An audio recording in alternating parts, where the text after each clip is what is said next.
Grab your basket and some Peeps or jelly beans if you're so inclined, and get ready to do an egg hunt. This is the Prep Baseball Easter Challenge. I'm Cory McCartney. We've got a great matchup for you today between TL10 and Blaze Baseball from the 14U division. First pitch, and this one's slated for about 10:30 a.m. Game before this just ran a little bit long. I'll be joined along the way by Jack McCartney. Now, we just wrapped up the second week of the spring break experience, Prep Baseball spring break experience. It's been a last crazy couple weeks for us here. This last week, teams from Illinois, Ohio, South Carolina, Tennessee were here on campus, and we got to witness one of the most ridiculous runs that I have seen in my nearly 7 years on these fields here at LakePoint Sports, and that came courtesy of Jackson Aarons, a 2026 from East Peoria in Illinois. Get this, he made it 2 straight games hitting for the cycle, almost did it in a third, has 17 hits in his last 5 games, 12 for extra bases. And here's my conversation with Jackson talking about this absolutely unreal streak that he's been on.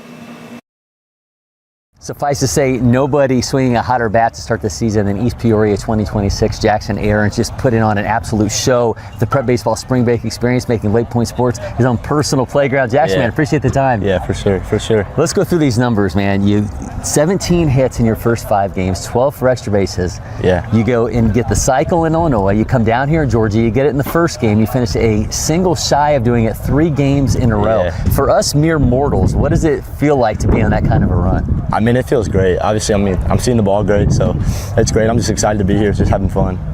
When you're hitting like that, what are the guys like in the dugout? Are they don't want to come around you? Is it like a no-hitter, nobody wants to say anything, or how do they approach you? I mean, I think, so I actually called both cycles, so I'm not like a guy who's like, if you call You called both of I called both of them, so I'm like, I went up, because both of them was a home run was the last one, so I was like, I might as well go up there and hit a bomb, and I actually did it, so I was like, whatever. So dudes have been talking to me, and it's cool, but I mean, at the end of the day, I mean, I have people coming up to me, teammates, like asking what I'm doing, what I'm seeing, so like, that's the biggest part for me, like making people around me better. Yeah, and obviously it probably speaks to a lot of the work that you did this offseason to get yourself ready for senior season. Oh, yeah. What was it in particular that you did that you're already seeing pay off through this first handful of games? Yeah, so I was actually like almost a full-time basketball player for since I was in junior high almost, and I wanted to go to college for basketball, but this offseason I really realized, like, I mean, I committed to Kirkwood obviously, and I realized like baseball's my thing. I really want to lock in on this, so all basketball season I was going probably 2 or 3 days a week and hitting, and really not a ton of swings, but 30 to 40 really every swing, a lot of like focus and just making sure I'm doing the right thing. So I think that was the best thing. And then honestly, like, I mean, everyone has hitting coaches and stuff, so that stuff, but I mean, just finding my swing, and like I feel like I'm kind of an athlete, so feeling what's comfortable for me and then getting on time is my biggest thing. When you're going like this, did you notice they were starting to pitch you a little bit differently? Maybe they saw you a little early in the game and they're like, wait a minute, we got to stay away from this guy? Yeah, so early on, I mean, I was getting a lot of fastballs because, I mean, people don't really know much, but then after the first game, I was getting a lot of first pitch off speed and stuff, and all I did, I just started jumping on it because it was in the zone, so I was like, why not? If I'm not going to get behind, might as well jump on off speed, so that was really it, Yeah, and obviously, you entered the season top 200 player in Illinois, but we're not on the national radar. I'm going to break it to you are now. Yeah. Obviously, you got a lot of standards for yourself for senior season. What do you hope that this does for you for the remainder of this year? I mean, obviously, I want to go and play the highest level possible, so I want people to come to our games and see us play, but honestly, I just want our team to get the best we can be because, I mean, we got a great group of guys here. I wouldn't rather be with anyone else, so it's going to be a fun season. I think we can go far on a deep run in playoffs. I'd be remiss if I didn't ask for any of the hitters out there watching. Yeah. You got any hitting tips? I would say be on time and attack fastballs. Yeah. Just keep it simple, right? Yeah, honestly. Yeah. All right, Jackson. Well, thank you, man, so much. Congratulations. Yeah, thank you.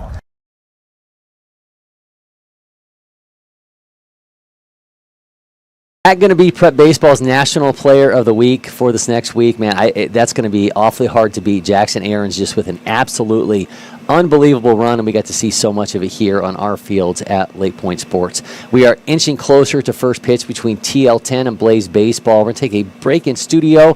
When we come back, we'll have our Windscreen Factory starting lineups.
And we're back, Cory McCartney with you again, inching closer to first pitch between TL10 and Blaze Baseball. And as promised, here is our Windscreen Factory starting lineups. TL10 will be led off by right fielder Brantley Parks, and then it's center fielder Brentley Cromer. Jacob Simmons hitting third and playing first base. Hitting fourth is Rylan Hepner. The extra hitter hitting fifth is Carter Nail, who will also be on the mound, the right-hander. We'll see in action here shortly. Jarrett Croft, the shortstop, hitting sixth. Hitting seventh is extra hitter Cooper Brown. Hitting eighth is Evan Dehart, the second baseman. Hitting ninth, Braden Archie, the center fielder. Hitting 10th is Ty Clark, the third baseman. Hitting 10th is Blake Harden, the catcher. For Blaze Baseball, they'll be led off by the awesomely named Demo Fluker, the center fielder. Then it's Caleb Rogers, the catcher. Barrett Gibson, the shortstop. Silas Baker, the extra hitter. Gray Chansey, the extra hitter. Jacob Curtis, the first baseman. Landon Rawcliffe, the third baseman. Ashton Gammon, the right fielder. Nate Sullivan, the DH. Malcolm Thrower, the left fielder. Brentley Cole, the second baseman. And on the mound is right-hander Bennett Bryant. Again, inching closer to first pitch here momentarily between TL10 and Blaze Baseball.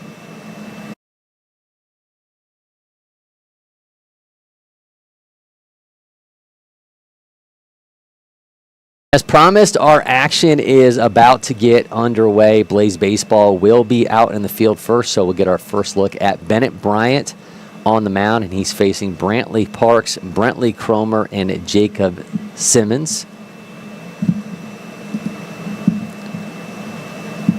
Bryant on the mound, 20-30 out of Cartersville, so local guy here, ready to show off his talents. First pitch, swings through that fastball, 71.7. Knows he shouldn't have.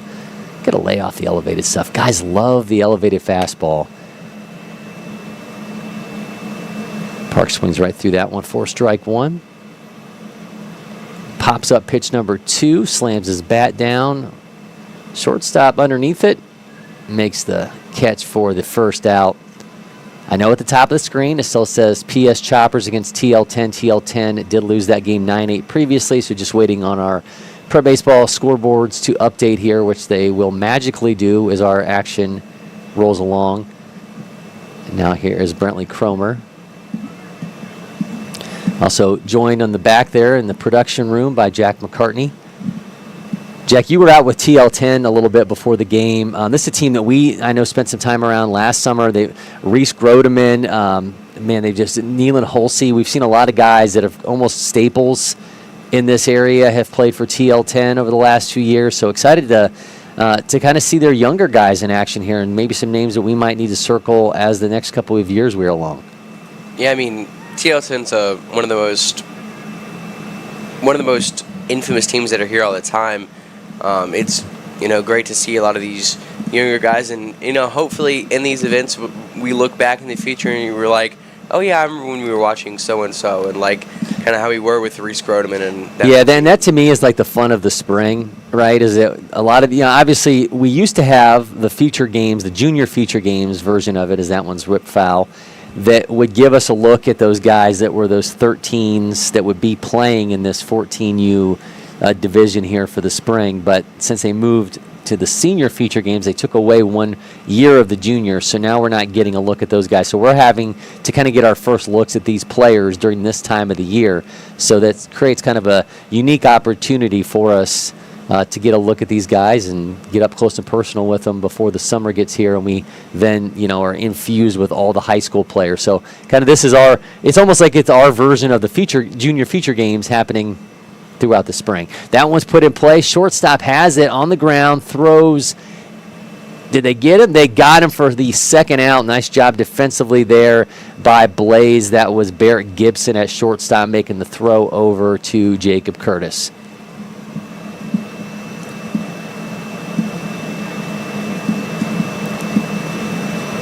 TL10, if you're wondering what that means, TL10 is a tribute team to Tori Luke, the founder's daughter.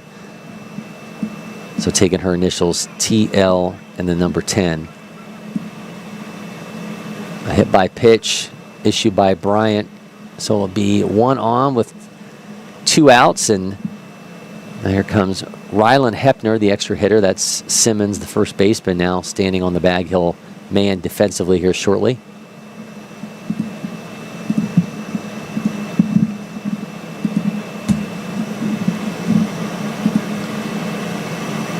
And as I mentioned and promised, our scoreboard did update, so now the magic of prep baseball is underway.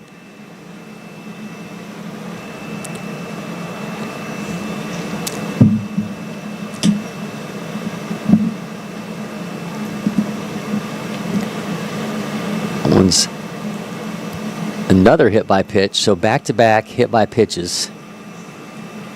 Hit him right in the dome right there. That was the breaking ball didn't really break so much and ended up getting an exit velo of 50 off the head. Well, it broke the wrong way, and that's always, when you see a low EV like that, it's either a bunt or a hit by pitch. But man, just think like a ball coming off of your body at 50 miles an hour.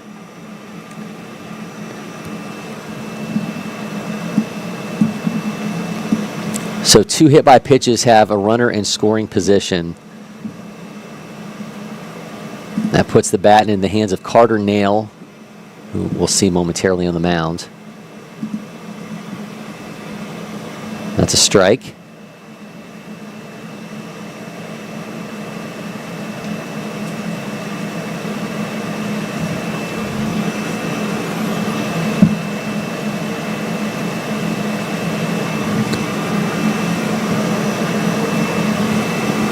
Ooh, just misses on the inside pitch.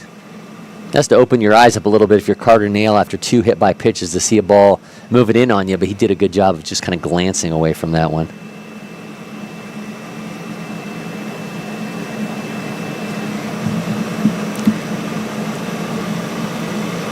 Another inside one, back pick throw to first. Did they get him? They got him at first. Our camera didn't switch over, but they got the trailing runner. We're through half an inning. Blaze Baseball limits the damage there. Nothing done on the base pass. 2 stranded. We'll be back from LakePoint Sports. At IHG's Holiday Inn Express, you can take on Miami, Mexico City, or Minneapolis. Fuel up with free hot breakfast, all while earning points for free nights with IHG One Rewards. Guest how you guessed at IHG Hotels and Resorts. This is our brand. It's chips. Subs, of course. Soda. This. That. Sweets. Smiling faces. Green. More green. Ice cream. But first, veggies. How about a meal for one? Or hummus is fun. Time for cleanup? Done. All this goodness. Your life, your brand. Publix, where shopping is a pleasure.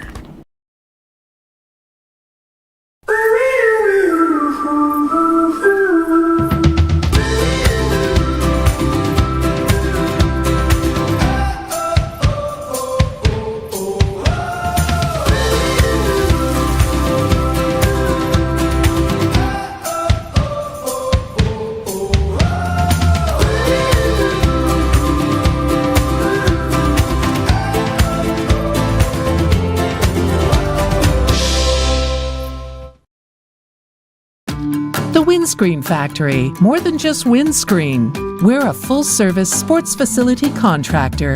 We manufacture windscreen for sports and construction, do fence repair and installation, and fabricate field netting and batting cages. In addition to manufacturing the products, we also install upon request. We make safety padding for backstops, rails, and walls, as well as full-service print shop with logo, branding, and signage capabilities. Please call us for a quote today. Of the first, it'll be center fielder Demo Fluker leading things off for Blaze Baseball, and then catcher Caleb Rogers and shortstop Barrett Gibson. Carter Nail is on the mound for TL10.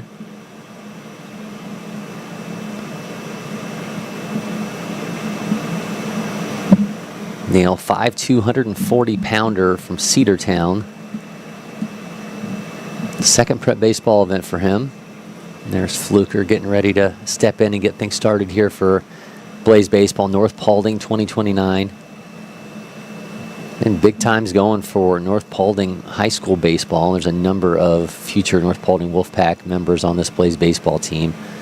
A squad that has climbed up. They were up to 7th, but I believe 11th in the latest prep baseball national rankings, Jack. And I think a lot of surprise that is the top-ranked team in the state of Georgia. Buford right behind them. Blessed Trinity, Etowah were teams that we had circled as potential powerhouses in the state of Georgia, but North Paulding just putting it together. North of Coney now back in the mix at number 27 nationally.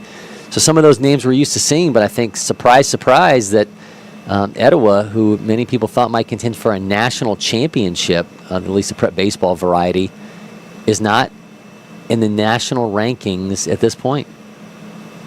Well, I think one of the biggest things is their losses, right? They lost 5 losses, right? 5 losses. The first one to IMG, then they lost two games to North Paulding, and then they went on to lose 2 games against Walton. They're still a great team. They're still, we're still gonna see a lot of them over, go into the MLB draft and have an amazing season this year. But with, your record's a huge key part of rankings. Yeah, it's not necessarily the talent, right? I mean, it's not always when the losses pile up, despite how talented a squad may be. But we'll get to see him in action. Fluker puts that one in play, gets past the first baseman, so Demo Fluker is aboard. As that glances off the first baseman and goes into right field, 79.5 off his bat. So Fluker's aboard, and here comes Caleb Rogers, Harrison 2030, another team that's Georgia powerhouse. But we will get to see Etowah in action later this week. And if you're listening and you're a fan of just baseball in general, you're going to want to come out to this one, because not only do we have the Eagles, who we've been talking about with their 3-headed monster within the 2026 class of Matthew Sharman, Deion Cole, and Trevor Condon, but McEachern's going to be here, obviously, with Chubb Jones Jr. as that one is driven in the left field. Back-to-back hits. Blaze baseball spraying the field around now. Caleb Rogers aboard. Back-to-back singles now for Blaze. But Chubb Jones Jr., now Alabama commit, will be in action. Malachi Butler, also from McEachern. And then we'll have Carrollton here with Caleb Hudson,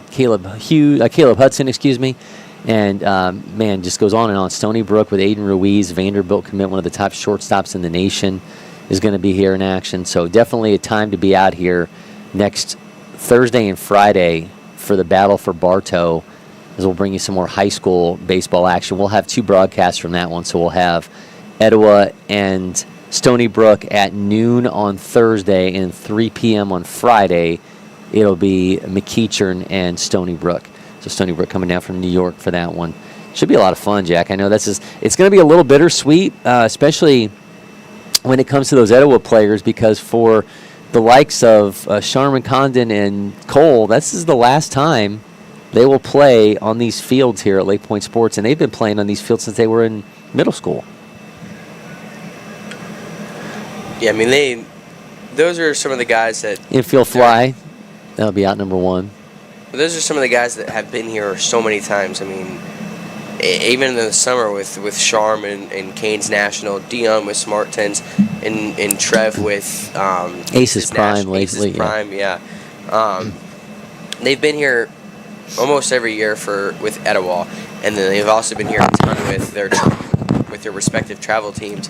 So I think it's going to be a little bit bittersweet. I went to school with them. I had a class with Trevor, so it's going to be kind of weird to see them kind of move on to go into the MLB draft or to college. And it's kind of fun, though. It's almost like graduation day, right? It's like it's going to sort of feel, I'm sure, like a victory parade for those guys kind of being here for the last time, because they've experienced a lot here. They were here they've been here the last couple years. They did Battle for Bartow. Last year they did Georgia Dugout Club for 2 years before that, so they've been on these fields in their high school uniforms multiple times, and of course they've spent a lot of time here in the travel ranks.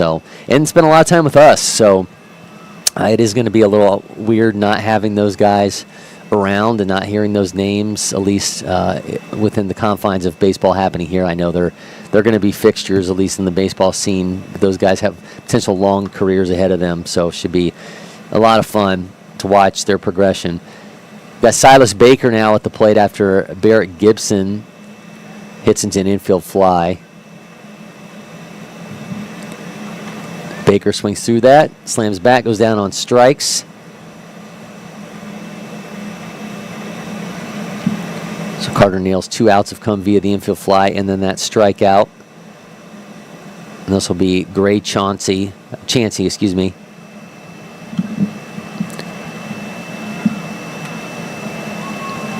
His profile lists it as Chansey, but it says Chauncey on Prep Baseball's internal documentation for this event, but we're going to go Chansey.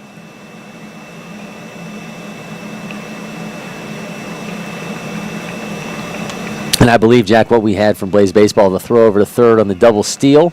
They got him, brings it into the inning. 2 stranded now for Blaze Baseball, waiting for the first breakthrough in this one. Chansey's next chance will have to come in the next AB for Blaze Baseball. We're moving on to the second inning from LakePoint Sports. Backed by over 100 years of engine design and manufacturing and a highly skilled dealer network. Yanmar. Yanmar Tractors. Quality. Hardworking. Reliability. Leave no job unfinished. Yanmar.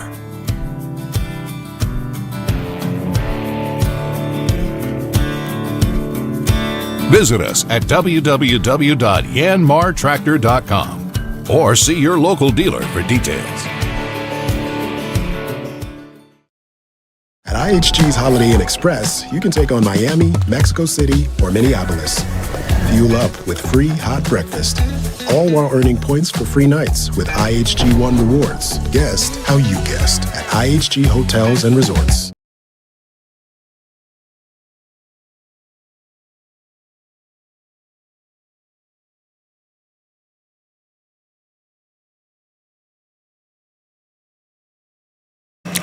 Our action continues here on to the top of the second inning. Still scoreless. TL10 and Blaze Baseball, both teams stranding runners in the first inning, so you know they're going to want those opportunities back. But now we'll see with TL10 coming back to the plate for the second time.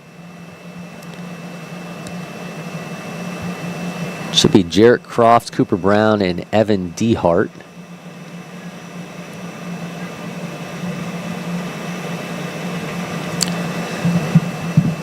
Apologies, it'll be Carter Nail, Jarrett Croft, and Cooper Brown. So Carter Nail, who we just saw on the mound, is going to lead things off here for TL10.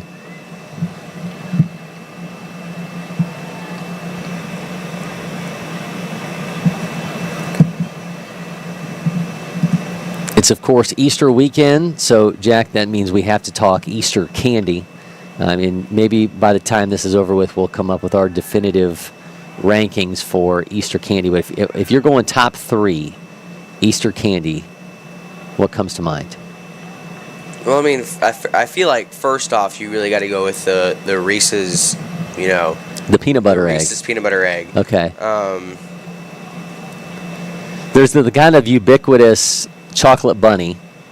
Yeah, like I think that's timeless though. That's the timeless. I think it's overrated. And jelly beans and that chocolate bunny. I think the thing with the chocolate bunny though is it's oftentimes so you get one and it's normally a letdown because it's not solid chocolate. It's that thin.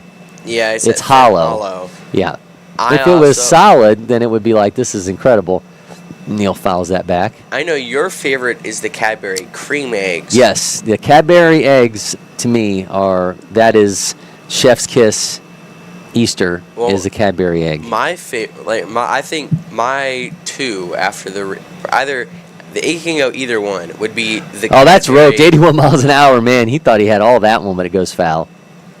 My 1 or 2 is the Cadbury mini eggs, the little eggs that have like solid milk chocolate. Oh, those are good. Yeah, I love those things. I could sit down anytime. I don't know if there's anything more polarizing though, and I don't think Cadbury eggs, and I obviously a huge fan. I don't think they're a polarizing candy. I think Peeps are probably the most polarizing Easter candy, because now not only is it the yellow marshmallow Peep, but they've got ones that taste like Dr. Pepper. They've got ones that taste like Jolly Ranchers. They've got one that tastes like, Butterfinger, like anything under the sun now. They've made some version of that. Man, that was a nasty breaking ball out of the hands of Bryant, but that is going to be ball 4, and Neal's going to be aboard with a leadoff walk.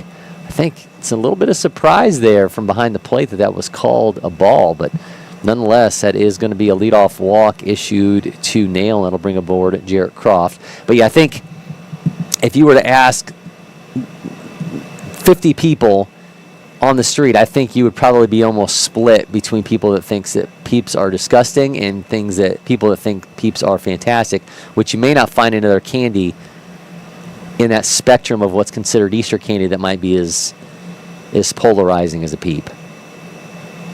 I'm excited. I'm going to have the same conversation with Mike Siprin when we do our Rise Hoops Easter Jam broadcast at 1 o'clock. We're going to have Iron City Hoops against Mike Dean Athletics. Should be able to find that one with as well. So we'll see what Coach Sip's take is on this. He's from Louisiana. He may have, maybe there's some Louisiana kind of candy that we have no idea exists. Some kind of like Easter gumbo dipped in chocolate.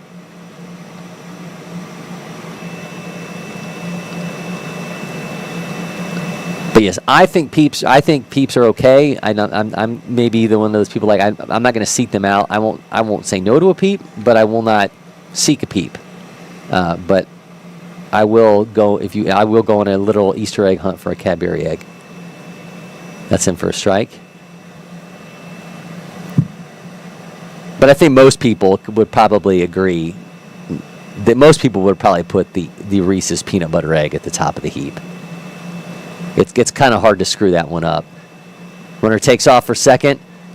Throws there. Bounces out of the glove, though. So I have a runner at second.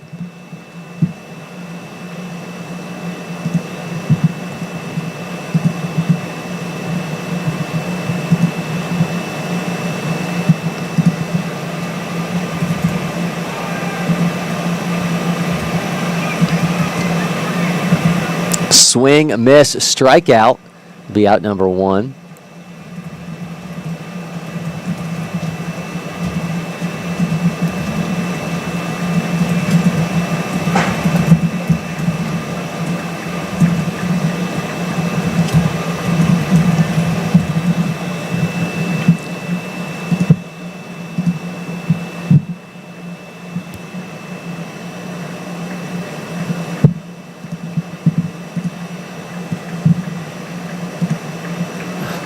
Now be Cooper Brown at the plate.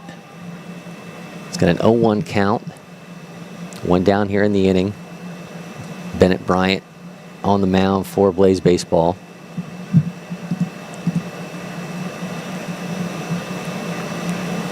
Of course, this day and age, you can actually get so much intel on what people are interested in from a candy standpoint. So it's like Taste of Home has it where they like break it down by state and what the most popular Easter candy is by state.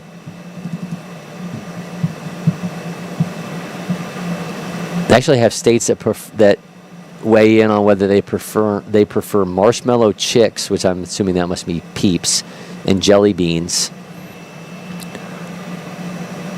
Peeps big in the Northeast: New Jersey, Pennsylvania, Rhode Island, and New York, all on Team Peep. But then you go more Midwestern, and you got South Dakota, Iowa, Minnesota, Wisconsin are all jelly bean states. What makes you wonder is candy driven culturally as opposed to just by taste. 1-2 count to Brown. No one's fouled off.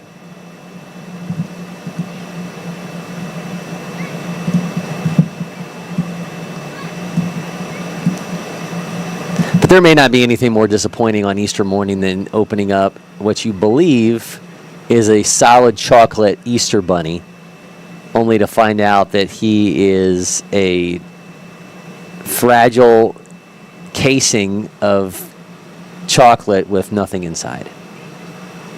Yeah, a little bit of me is kind of glad that it isn't a full thing of chocolate, saying that, you know. You mean just because it would be so hard to eat? Well, that and also, you know, our dog kind of Well, it would got definitely into it. It would definitely be, and that's a second strikeout for Bryant. It would definitely be a more expensive.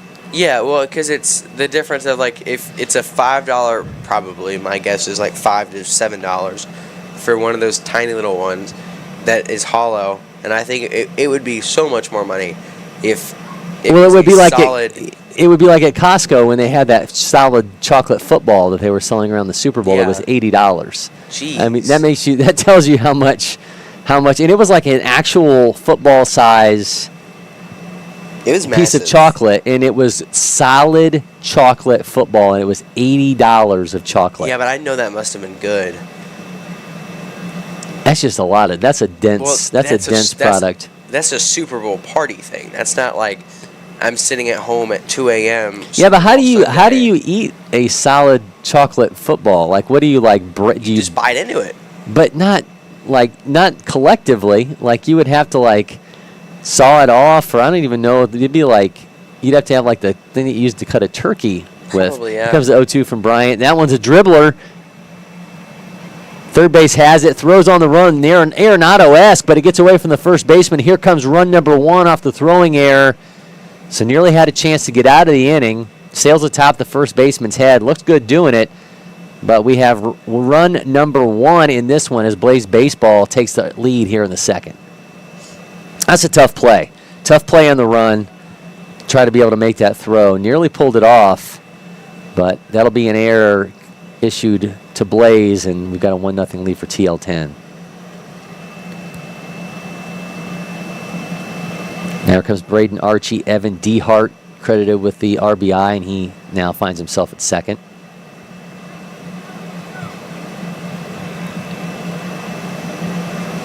Hats off, though, to Landon Rawcliffe at third for Blaze. I mean, that looked like what it's supposed to look like, right? That's a tough throw.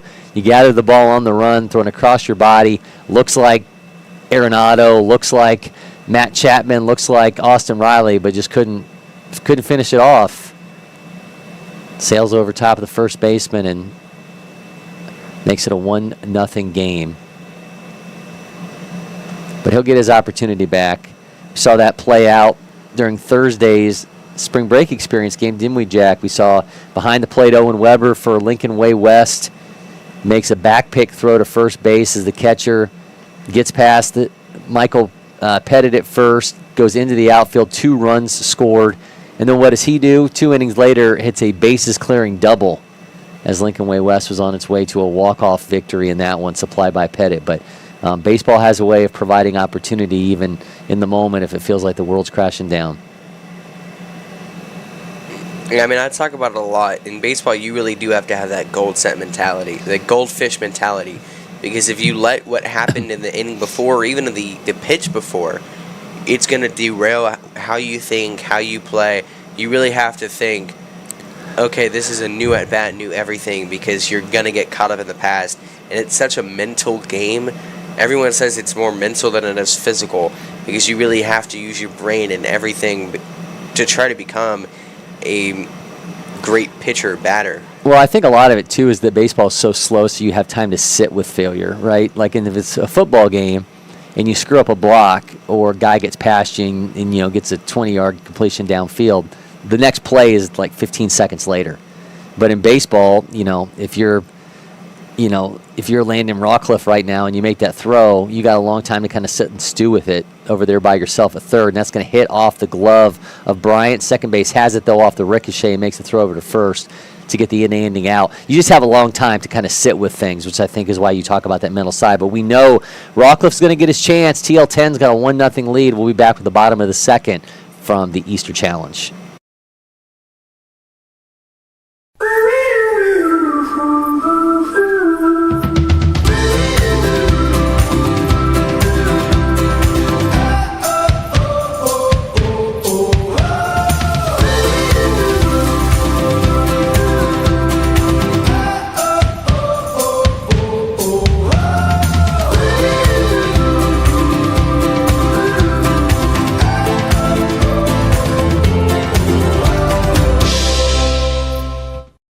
first one I picked up, I just liked it the best. And like I said, I tried a lot of different companies, a lot of different models, and I fell in love with Old Hickory for sure.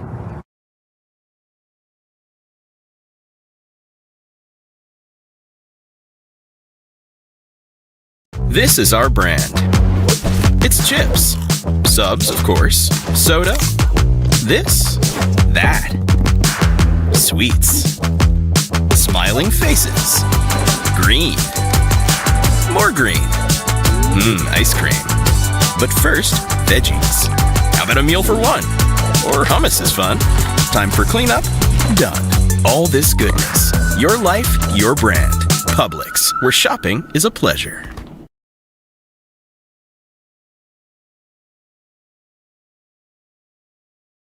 B will continue here for Gray Chansey. His last time stepping into the box was cut short.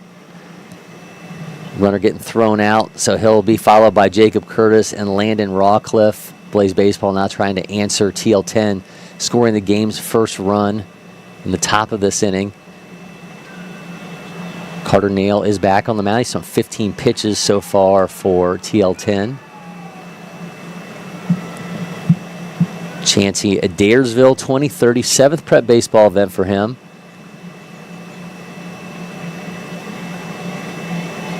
Also a pitcher, runs it up to 72. Chansey currently in the XH spot here for Blaze. That ball on the field from another game nearby.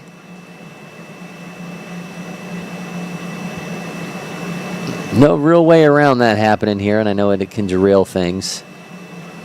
But we've got each of our quads with 4 games going on. It's just a product of so much action happening here on these fields. Chansey fouls that one off. Count is 0-2.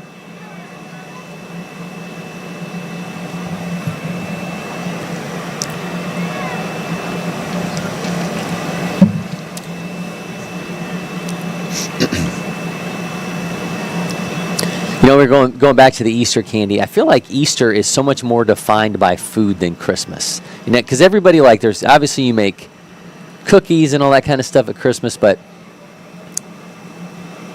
that one is in play. That's going to get through for a base hit. So third hit for Blaze Baseball comes courtesy of Gray Chansey as he loops that one into left field. See if Blaze Baseball can get something going this time. But you get the candy with the, you know, we talked about so many of the different varieties. Obviously, everybody again loves the Reese's eggs. But then everyone has ham on Easter. But there's not like that thing like this is the typical Christmas dinner food. You know, Thanksgiving obviously is its own thing, but Easter is so much more defined by food than Christmas is. Even though you think about there's so much food at Christmas, there's defined food at Easter. So just stew on that for a moment. Well, I also think that Christmas is so much more about like the family aspect of it. That's true. Easter, like with Christmas, you have Thanksgiving, so you're kind of already in the family mood, and then like a month later, you have Christmas. So it's like, I think it's so much easier to like have it be more about like the family and the gifts and all that kind of stuff than, you know, the food, because of the you spend the time to make the food with your family. Yeah. Curtis sends that one 83.8 off his bat. That's over top of the center fielder's head. Round in second. Curtis on his way the second as well. Trailing the runner. Here comes one run for Blaze Baseball. Is Curtis going to make his way all around? He's going to hold at third. Jacob Curtis delivers RBI triple. Maybe he could have had a little bit more there. Blaze Baseball, though, has squared things up and 83.8 off the bat. Jacob Curtis, the Fannin County 2030, has delivered for Blaze. I mean, he hit that perfectly. Got every piece of it that you can at 14 years old. Yeah, not a great read either in center field, and we've talked about this so many times, right? This is that year, that season when so many of these guys are transitioning to bigger fields. This is an early season game. Guys may not realize that ball goes over top of me. There is a lot of running room behind me all the way back to that wall, and Curtis took full advantage, gets that run-scoring triple, and is even things up here in the second. And that'll now bring up, as I mentioned, Landon Rawcliffe Going to get his chance. The third baseman now stepping in. Runner at third. North Paulding 2030 in his 19th prep baseball event. I love seeing the guys with that amount of numbers just climbing before they've even gotten to the high school years. As Avery Hunt from Prep Baseball Georgia mentioned last week, it just kind of speaks to the volume of events that we've had here, that these guys keep coming back. And it's cool to see, right? Guys like getting into the 20 number of events before they've even gotten themselves into high school. Because, by the time Landon Rockcliffe is a junior, I mean, he's going to have played 50 events on these fields. It's incredible.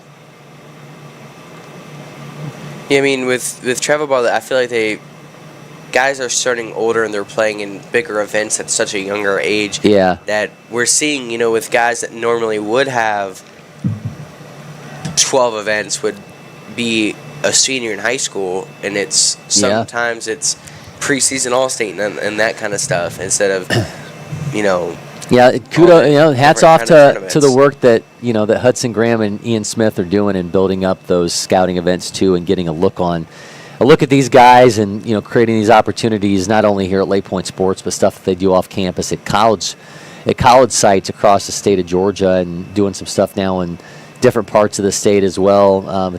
In high school locations, just trying to get a sense of all baseball going on in Georgia, not just what we have here at LakePoint Sports or what they see in Metro Atlanta from a high school sense. But yeah, I think that's all kind of leading into these guys having a lot more events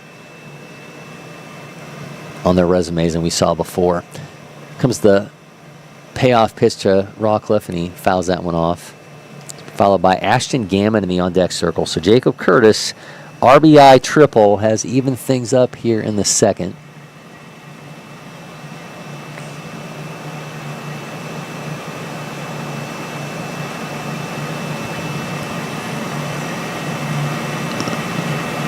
Another 3-2 from Neal. Rockcliffe rips that up the middle, and that was caught by the second baseman for the first out. Some hard struck ball there from Rockcliffe, but it's out number one, and here comes Ashton Gammon. Gammon, Etowah 2029. We talked previously about the Eagles. Again, we'll have them this upcoming week, Thursday and Friday, for the Battle for Bartow. You won't want to miss that one. Come on out, and if you're unable to be here at the Baseball Village, as that one is down the right side foul. If you're unable to get out to the Baseball Village for that game, you'll be able to either watch it with LakePoint Live, powered by Aware TV and Pixelot, or you can find it on our Facebook, YouTube, and Twitter. We'll have 2 live broadcasts again on Thursday, Etowah against Stony Brook, and then McEachern against Stony Brook on Friday at 3. I think we might have ran into the fence. I think we're just checking them out. Yeah, I think we just had a collision there trying to track down that foul ball. So nice attempt there at first base from Jacob Simmons. Looks like he's all right. Give him the thumbs up.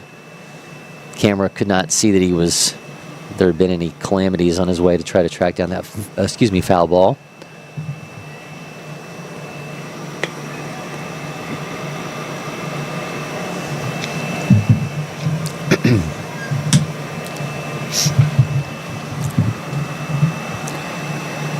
All right, pitch number 2 to Gammon upcoming. We've seen 31 pitches thus far from Neal. Defensive swing. The flip over to Neal. They get one, but the trailing runner does score, so makes it 2-0. So Gammon grounds out, but gets a 2-1 lead now for Blaze Baseball. Athletic maneuver there from Neal. Ended up being a tougher ball, I think, than they anticipated. So Simmons, right after having a collision that had to have him regroup for a second, is immediately thrust back into action, but able to flip it to Neal in time to get the second out. But Blaze Baseball able to play small ball, and they've got themselves a 2-1 lead as now Nate Sullivan steps in. He fouls the first pitch back. Walker 2030, 8th prep baseball event for Nate.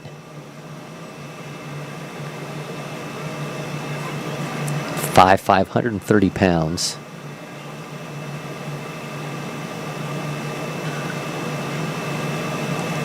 Ooh, they gave him the strike on that. Looked like he didn't. Was that he did? Okay, that's 1-1 now. Man, that was that looked like a strike, right? But didn't see the definitive call there from behind the plate. That one is on its way into the outfield. Center fielder make that grab. He sure did, man. Fantastic effort in center field. So Braden Archie has one go over top of his head that winds up allowing Blaze to get a run, but he comes back with a fantastic defensive effort, brings it into the inning, but Blaze has struck. They lead 2-1 when we come back for the third inning.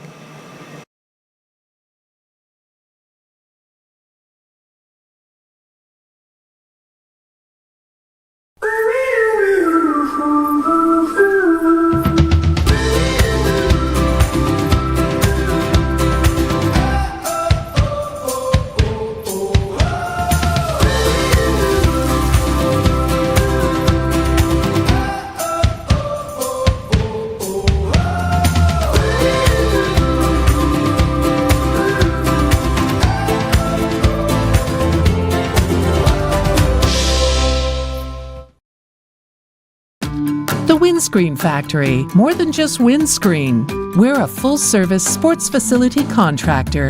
We manufacture windscreen for sports and construction, do fence repair and installation, and fabricate field netting and batting cages. In addition to manufacturing the products, we also install upon request. We make safety padding for backstops, rails, and walls, as well as full-service print shop with logo, branding, and signage capabilities. Please call us for a quote today.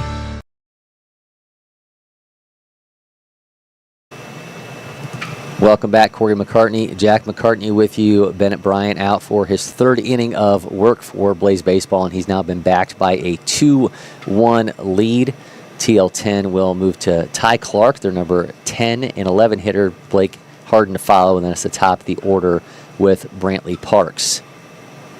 Bryant's thrown 36 pitches thus far. 2 runs on 4 hits for Blaze Baseball, 1 run on 0 hits for TL10 as we sit here in the third.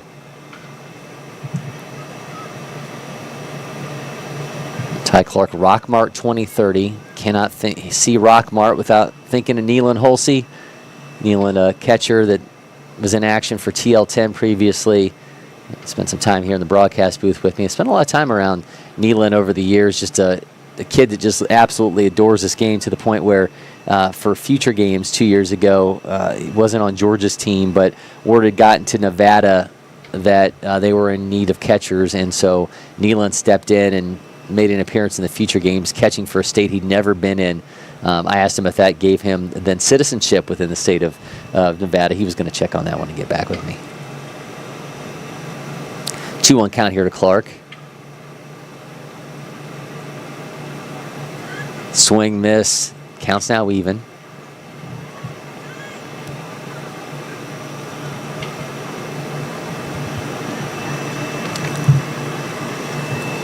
We're expecting some rain here next 24 hours here in Emerson, but this being a 2-day tournament that got started on Friday, Clark goes down on strike, so Bennett's got the K.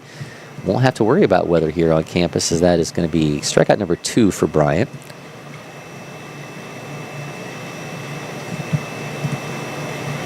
And we'll give us our first look at Blake Harden, last batter in the order, also behind the plate for TL10 in this one.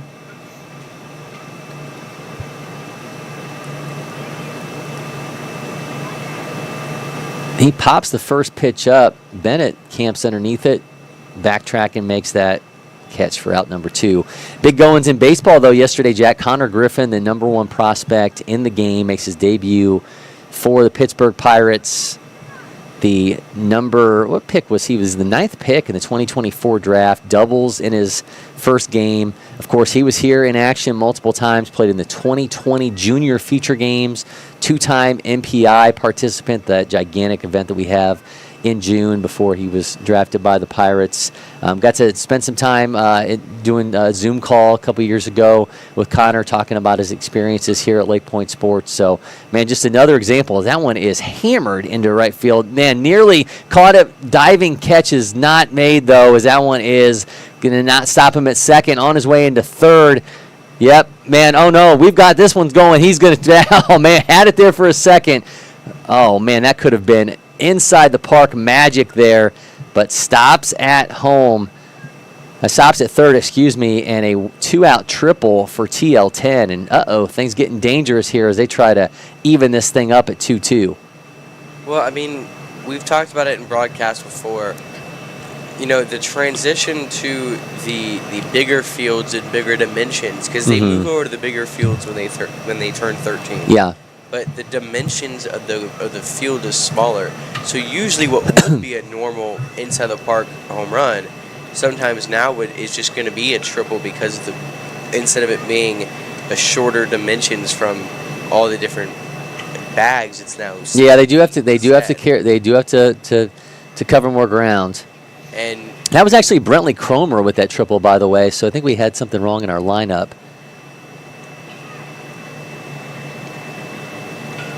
That one's popped up and caught. So a runner stranded at third. And we'll sort things out lineup-wise when we come back. 2-1 game, though, for Blaze Baseball. We'll be back with more from LakePoint Sports.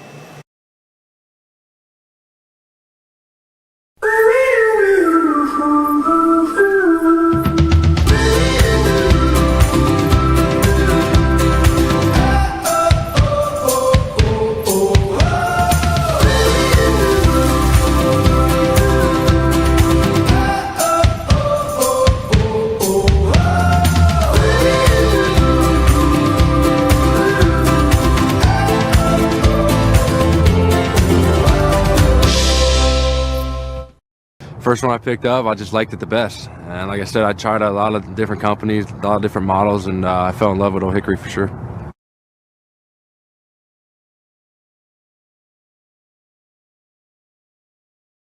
This is our brand.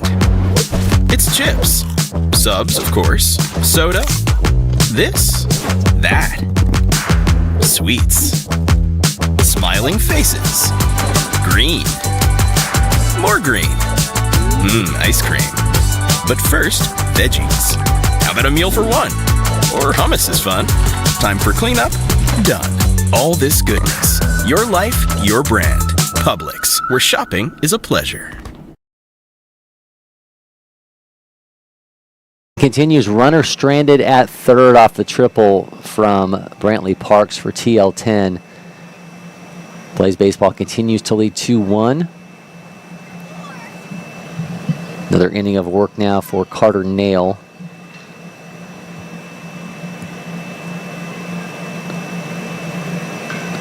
First pitch low outside, bounces into the ground.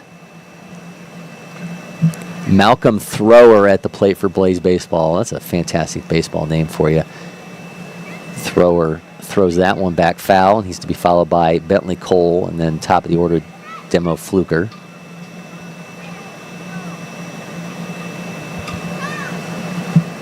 Thrower Wheeler 20-30. Malcolm's playing left field today for Blaze.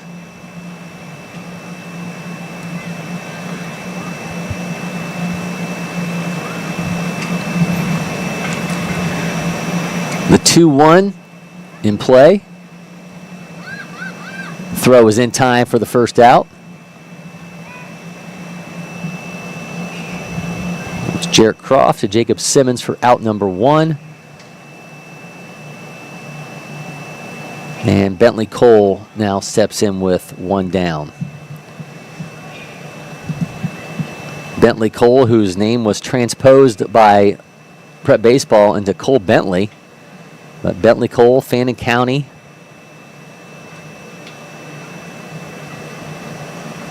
He's playing second base today for Blaze.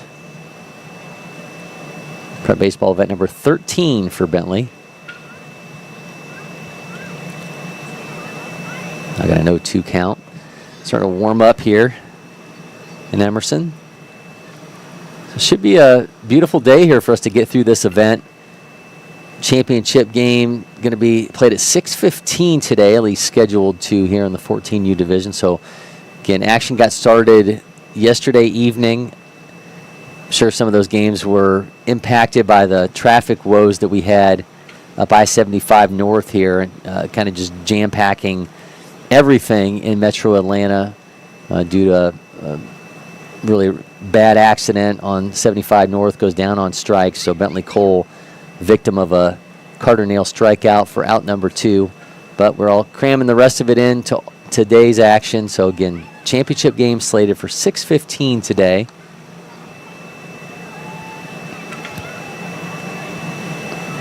Top of the order now with Demo Fluker, who got a leadoff single to start the game off for Blaze.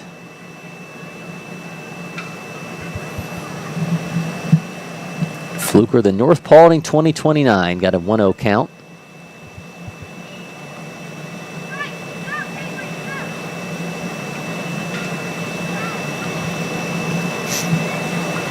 Some of these guys, even at this age, you kind of just can be around them and just kind of the way they move just feels a little bit different to some of the other players. Kind of noticed that with Fluker when I was walking around Field 10 pregame, just kind of seeing him stroll around, just kind of a guy that's just built a little bit differently. Some of the other guys, just some athletic movement to him. So far so good for Fluker, who's playing center field for Blaze Baseball. Again, got a hit in his first AB. And the 1-2, he rips that over top of second base's head, makes it 2 for 2 for Fluker.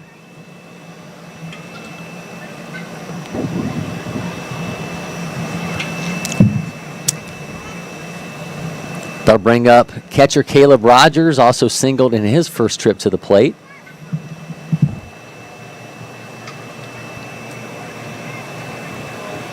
Seen some aggressiveness on the base pass, had a double steal for Blaze Baseball already in this game. So let's see if they get aggressive with their leadoff hitter Fluker aboard now with 2 outs.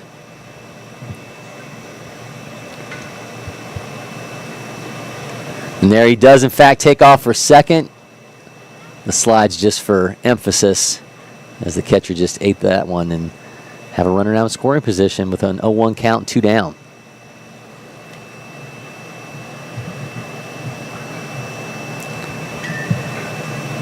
Rogers, the Harrison 20-30, 0-1 count, loops that one. Tough play at second. Can he make the throw in time?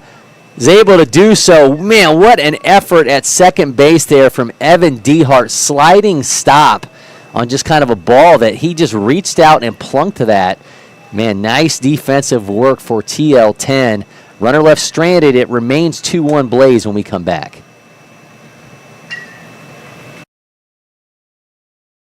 This is our brand. It's chips. Subs, of course. Soda. This. That. Sweets. Smiling faces. Green. More green. Ice cream.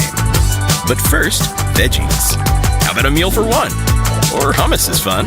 Time for cleanup? Done. All this goodness. Your life, your brand. Publix, where shopping is a pleasure.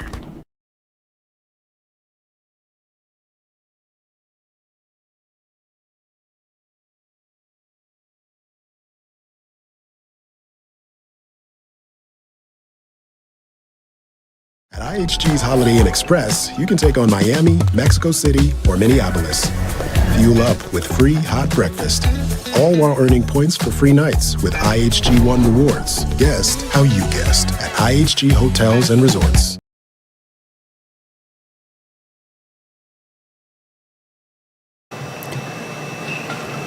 Numbers 3, 4, and 5 up for this inning for TL10. That's Jacob Simmons, Ryland Hepner, and Carter Nail. Bennett Bryant's 4th inning of work. He's thrown 45 pitches. 1 hit for TL10 thus far, 5 for Blaze Baseball.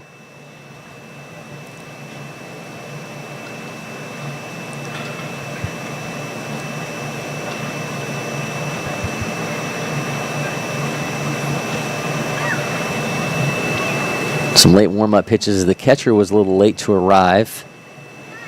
Rogers was in action that last half an inning. All right, here we go. Our action will now continue. Jacob Simmons again leading things off for TL10.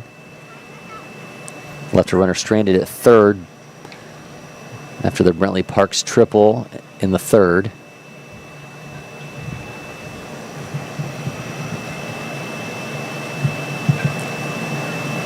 Simmons South Paulding 2030, 5th prep baseball event for Jacob, 5'8", 153-pounder. He's playing first base today. And he sends the first pitch into the right center gap. Simmons going to have extra. Oh, he's taking off for second. The throw is there, but Simmons is there first. He's got himself a leadoff double. So Jacob Simmons strikes, and TL10's in business here to start off the 4th. It's got to feel good for him, Jack, after having that collision at first base.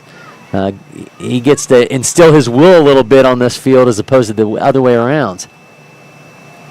Yeah, I mean, especially in these younger age groups, you really, like, if you hit it in any gap, it's going to roll to the fences. Yeah. You're going to get extra bases. I mean... And smart move, too. I mean, that was a really close play, but trust in his speed. Trust in, and again, this is a guy that has been here before, 5th event on these fields for Jacob. He knew he had room and able to take advantage, and now turns it over to Ryland Hepner with the runner in scoring position. Hepner, 4th prep baseball event for him.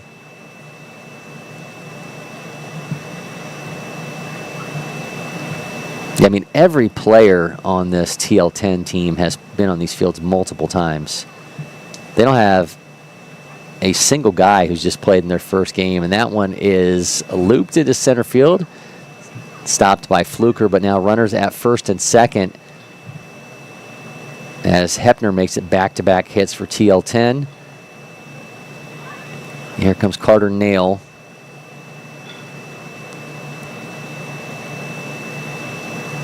So make that now 3 hits in the game for TL10. This could be their moment. Nobody out, 2 on.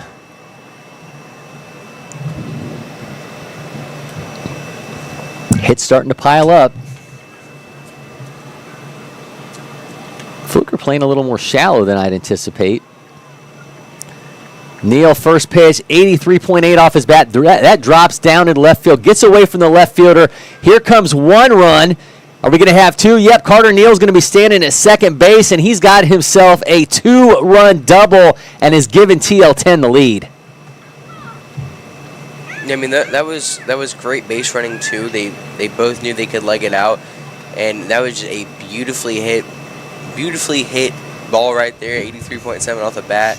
Just absolutely roped it in the left field, got extra bases on that, and did exactly what he needed to try to get TL10 back up in this game. You almost wonder, too, if Fluker's not playing as shallow as he seemingly was on that play, is it an easier cut for him to get over there off the misplay ball by left field? But nonetheless, it's 2 runs for TL10. That one's popped up. Oh, man, nearly had a collision. Second base and shortstop. Second base catches it. Shortstop's in another man's backyard there trying to take that ball, but that is an out. Going to be some conversations, I think, among the players after this inning about calling off a ball, because that was literally him standing in his own position making that catch, and the shortstop tracked all the way into second base's territory to try to take that one, but it's an out nonetheless. But yeah, Carter Neal has now been replaced by a courtesy runner. That's going to be number 20. Actually, I don't have a number 23 listed on our roster for TL10.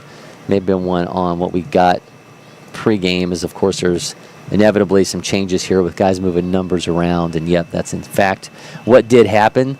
Now wearing number 23 is Curtis.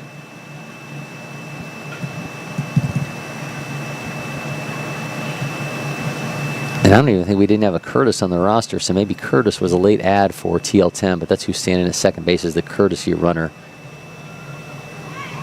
for Neal after that 2-run double. I mean, I've got a 1-1 count here to Cooper Brown.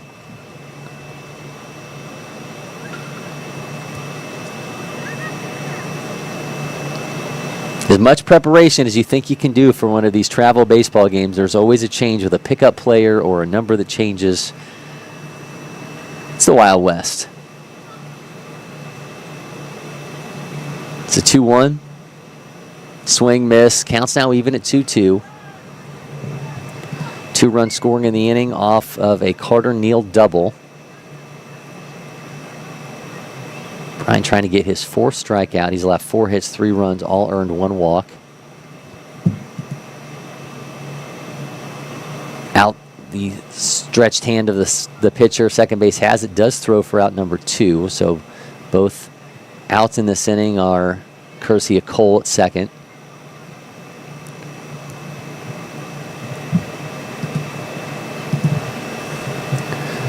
Runner did advance to third, so Evan Dehart, opportunity 90 feet now from run number 4 for TL10. Can he deliver?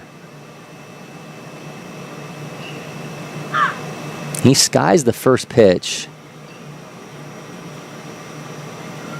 And it appears that was in fact caught for the inning-ending out. Our camera didn't switch quite as quick as anticipated, but TL10 has struck. Carter-Neal has the 2-run double, and TL10 has a 3-2 lead when we come back.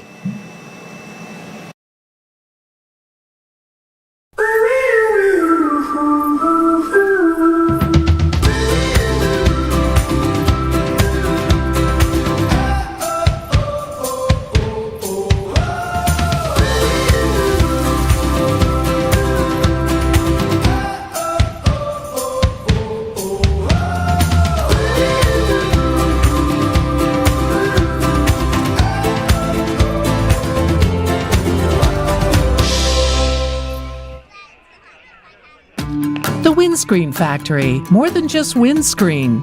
We're a full-service sports facility contractor. We manufacture windscreen for sports and construction, do fence repair and installation, and fabricate field netting and batting cages. In addition to manufacturing the products, we also install upon request. We make safety padding for backstops, rails, and walls, as well as full-service print shop with logo, branding, and signage capabilities. Please call us for a quote today. Welcome back. We will see Barrett Gibson, Silas Baker, and Gray Chansey at the plate for Blaze Baseball. Now trying to answer after TL10 took a 3-2 lead via Carter-Neal, who's back on the mound for TL10. Struck a 2-run double to give his squad the lead, and now he's going to get things going defensively to try to hold on to that advantage here in the bottom of the 4th. Carter-Neal penciling his name in as a potential player of the game in this one.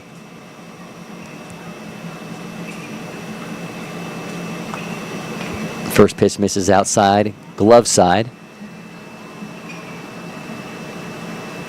Of course, you can find our player of the game interviews across all of our social media platforms.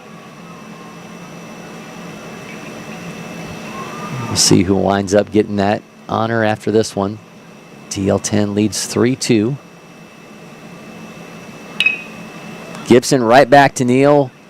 He flips that to first base for out number 1. 86 mile an hour. Fields that cleanly. Moves it over to first for the out. Not nearly hard struck, Jack, as man what Garrett Holmes had to deal with last night in that Braves game. That was an insanely hard hit ball that nearly struck him in the face. But man, he handled that thing with aplomb. And that was a scary moment in that Braves game.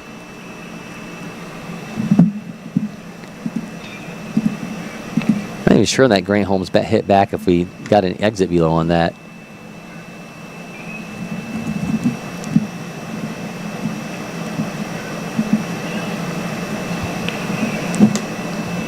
Yeah, I still haven't seen a number on that comebacker, but that was kind of scary last night, but he handled it nonetheless.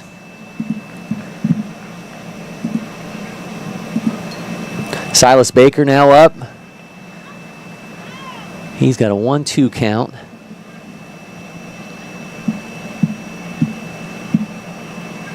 Baker, Sonoraville 2030, playing at his 13th event on these fields. He goes down on strikes, slams his bat. That is strikeout number 3 for Carter-Neal. His line so far, 5 hits, 2 runs, both earns, no walks, 3 strikeouts. And we've now got Gray Chansey back at the plate. Chansey's 1 for 1. Technically his 3rd time that he stood there. His first AB was cut short after a runner was thrown out on the base pass. So his third look at Neal. He takes the 0-1. Shortstop has the hard hit ball. Fielded cleanly for the inning ending out. TL10 backs up that lead they got in the top of the inning. They continue to have a 3-2 advantage over Blaze Baseball when we return. This is our brand. It's chips. Subs, of course. Soda. This. That. Sweets. Smiling faces. Green. More green. Ice cream. But first, veggies. How about a meal for one? Or hummus is fun. Time for cleanup? Done. All this goodness. Your life, your brand. Publix, where shopping is a pleasure.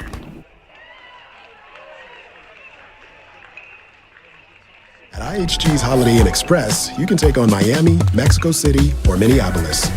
Fuel up with free hot breakfast. All while earning points for free nights with IHG One Rewards. Guest how you guessed at IHG Hotels and Resorts.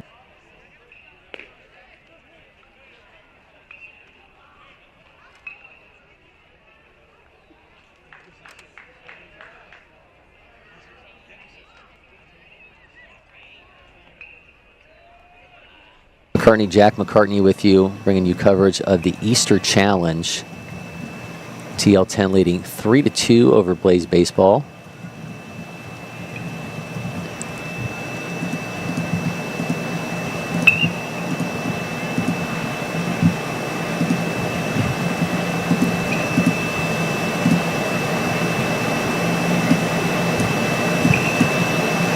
Braden Archie at the plate for TL10, and he'll be followed by Ty Clark, Blake Harden.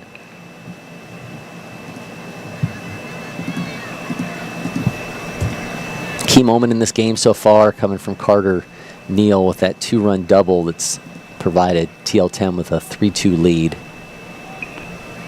It's in for a strike.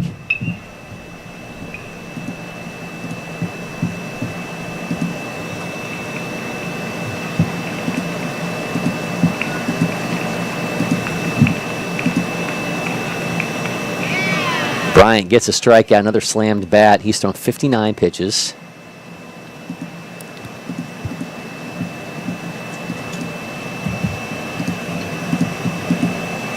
Well, I mean, both teams their pitching have done so good with, like pitch count and knowing what to do in different kinds of pitches, and it's going to be really hard for the batters because they're both batting 11, so you're not going to get multiple attempts at unless you're great Chancey, right?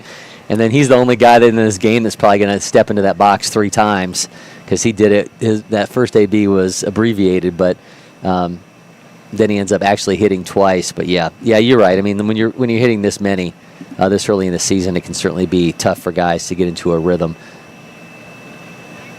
I think that 1-2 now to Clark.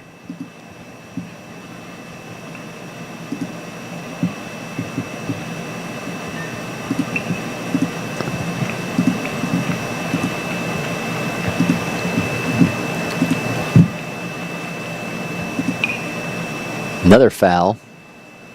Doing his best to drive up the pitch count here for Bennett Bryant, who's in inning number 5. I think one of the things we also watch for this early in the season with these younger pitchers is the walks. And so we've had to combine 1 walk in this game. So it's been a well-pitched game by both sides between Neal and Bryant. That one's fouled off. Seen 9 combined hits. I mean, how oftentimes do you look at a box score and see 12, 13 walks in one of these games? So the fact that we've had 1 walk combined between both teams, I think, speaks the level of pitching that we've seen for both of these starters so far. Now comes the 1-2 to Clark. Tries to drop in the looping curveball. He's not been able to get that call today. I think a couple times he's thought that was a strike, but probably needs about 3 more inches drop on that, and he's getting exactly what he wants, but he's now got a 2-2 count here to Clark. Goes back to it. That one is skied. Catcher on the run, but that is headed into the concourse.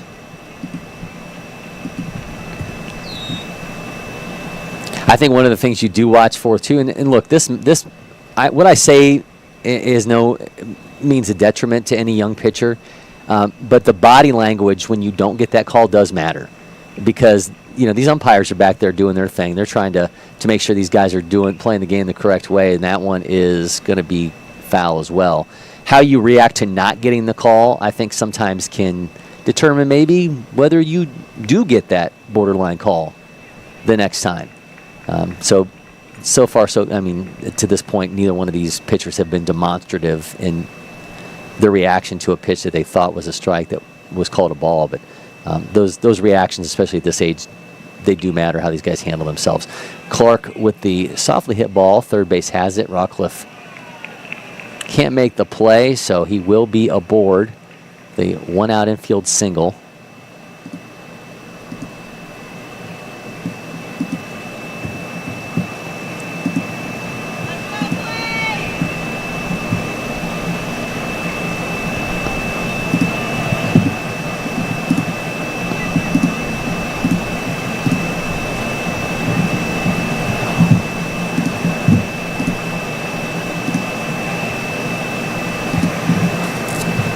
Blake Harden now up. He's 0 for 1. One down in the inning off that Ty Clark infield single.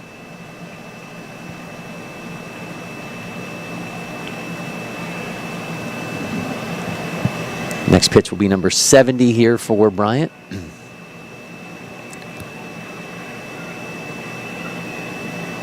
Another reminder, 1 o'clock today, we are slated to do an Easter Jam Rise Hoops broadcast. Mike Dean Athletics and Iron City Hoops matching up in that one. So Mike Cyprian will be joining me for that one. So we're going to rush from the Baseball Village to the Champion Center.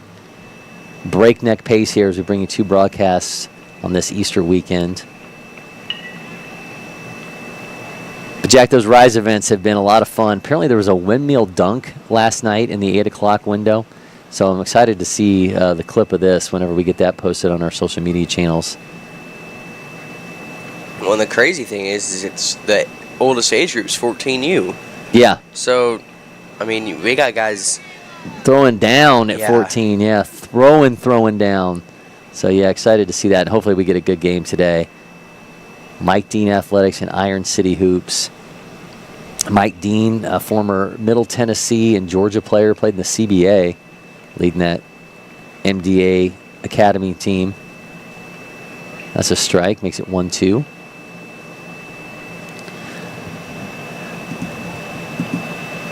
Four Ks for Bryant. Certainly like to get another here and see what he can do to limit damage for TL10. Leave that runner stranded at first. Try to keep things manageable for his Blaze squad. We still got about 35 minutes of game time remaining as we sit here in the 5th inning. So scooting by in this one. Back pick throw to first off that miss. So the count will be full now. No, excuse me, 2-2.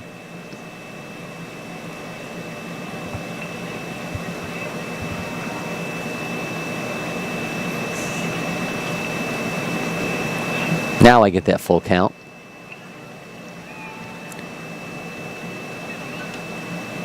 I could see into the future. That's all that was. All right, here comes the payoff pitch, courtesy of Bryant.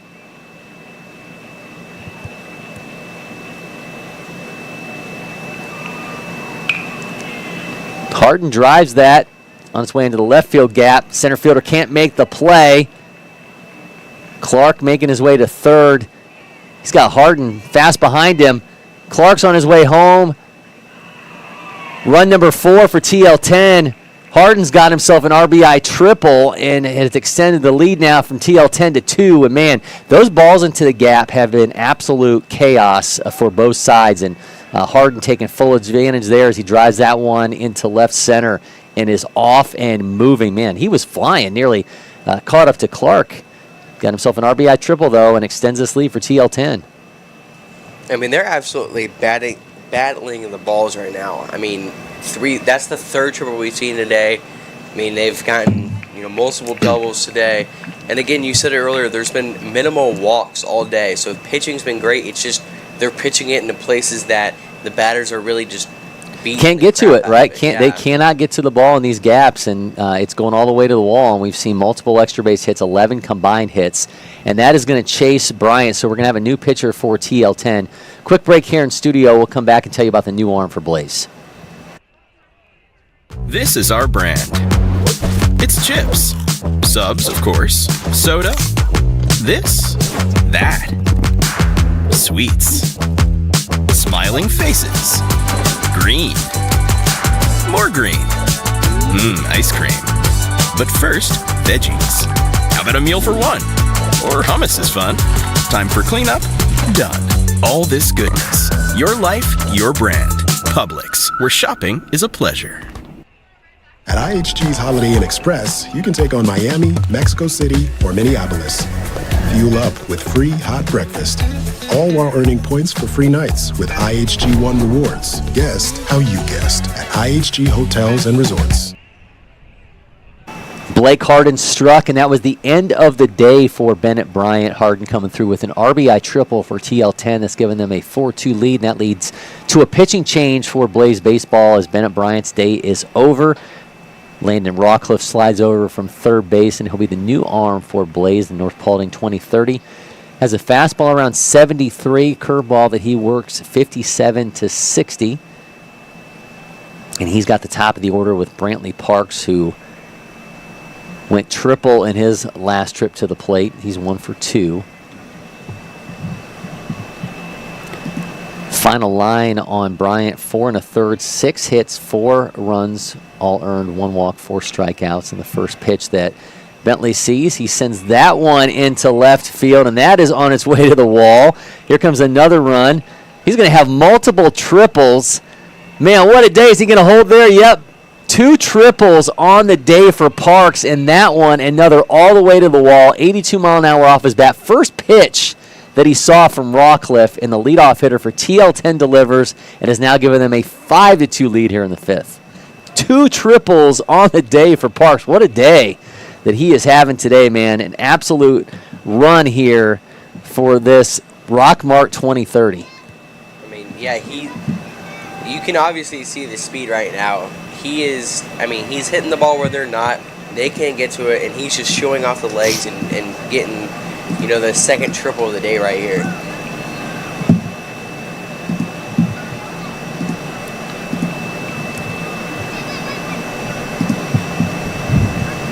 All right, gives us another look at Cromer, Brentley Cromer, South Paulding 2030. The runner at third. So Parks switching positions with Blake Harden at third base. TL10 building some momentum here in the 5th inning. They've now got a 3-run lead. That one hit right to first base, throws home in time. They get 1 out, cannot get the throw back over the first for the second. Heads up defensive work, takes the lead runner out of the equation, but still runner at first now for TL10. Oh, they say he was safe, so they gave him the run, so he was not out. Looked like that throw was in time. So credit Cromer with an RBI, makes it now 6-2. That was the exact moment our camera pixelated, trying to see exactly what happened there. So we did get another run across for TL10. So Parks triples and then scores. Cromer gets the RBI off that infield hit. Now we got Jacob Simmons, who's 1 for 1. He gets hit by that pitch, and looks like it hit the catcher as well.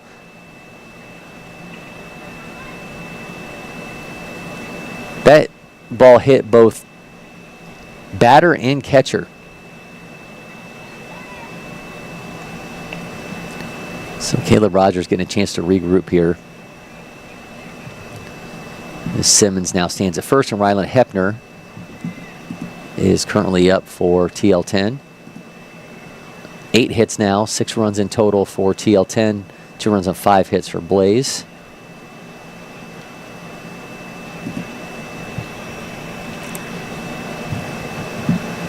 Three runs in this inning for TL10. Game starting to get away from Blaze here a little bit. Needs something positive to happen. in their end here in this inning because things have just kind of gotten sideways.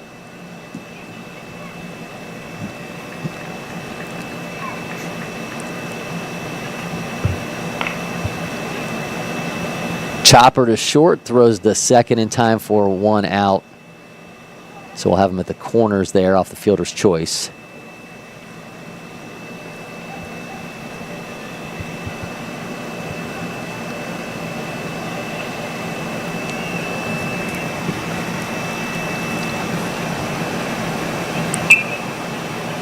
That'll be Carter Nail. Nail got himself a couple RBI already today.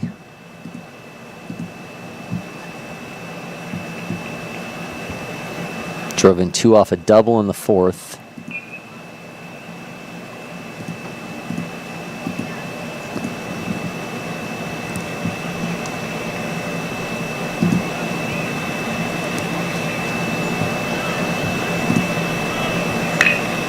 Nail ropes the first pitch, 88 miles an hour off his bat, and he's got 3 RBI.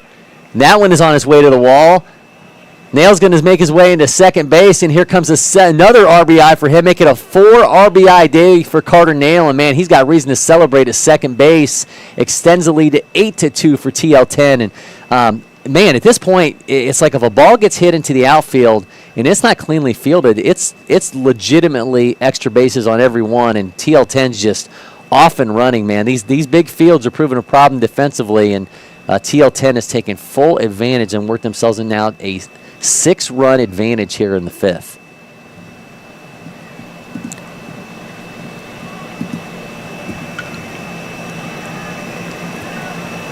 We're going to have a decision now to make for player of the game because you got Parks with 2 triples. You got Carter Nail with 2 two-run doubles. Got himself 4 RBI as well as in line for the win on the mound. It's going to be a fun conversation for us to have should things hold as they currently are on the scoreboard and TL10 gets out of here. But a lot of baseball still be played. We'll see if Blaze can answer. But right now, just trying to get out of this inning.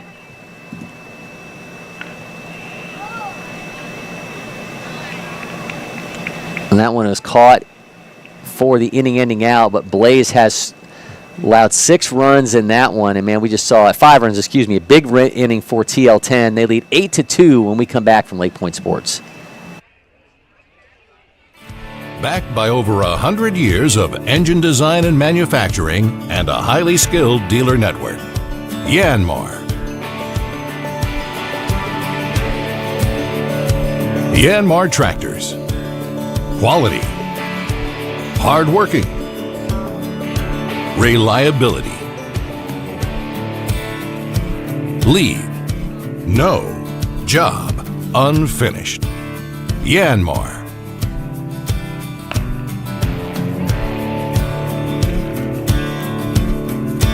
Visit us at www.yanmartractor.com or see your local dealer for details.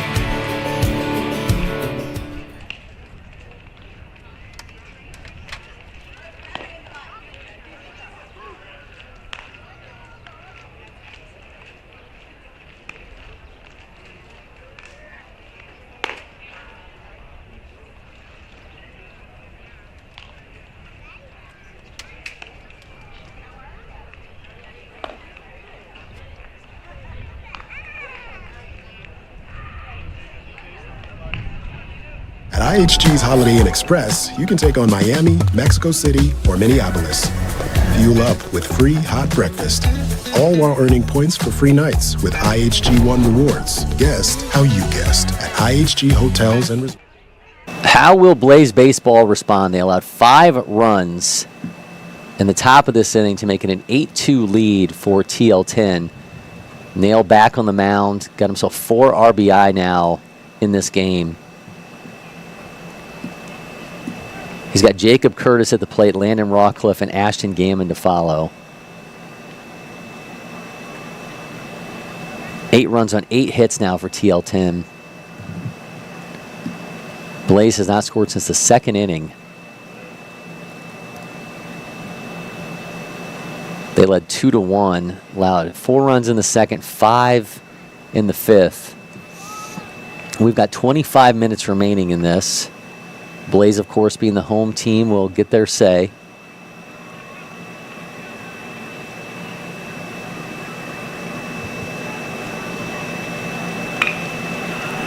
.86 off the bat of Curtis, and that one is caught for out number 1. And we are going to run up against it here, trying to get over to this basketball game at 1 p.m. We'll see if this actually happens. Everything delayed a little bit here.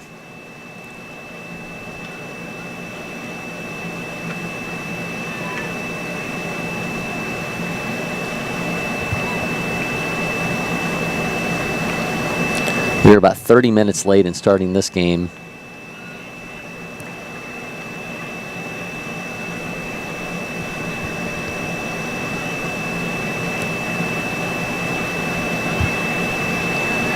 Landon Rockcliffe at the plate.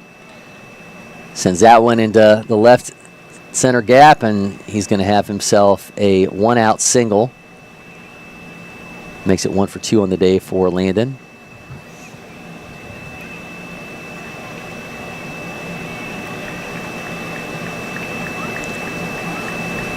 I've long said the LakePoint Scramble is something we should sell as a breakfast food here, but it feels like some days that's life, as we try to rope around and give you so much coverage from our venues. That one 82.8 off his bat, and that's into the right center gap. We're going to have extra bases as Gammon's on his way into second. Rockcliffe is going to hold a third. Rockcliffe's on his way home. Gammon's on his way into third. The throw is in time. It gets away from the third baseman. So Gammon's standing at third. Blaze Baseball gets one back. It's now 8-3 here with 1 out in the 5th.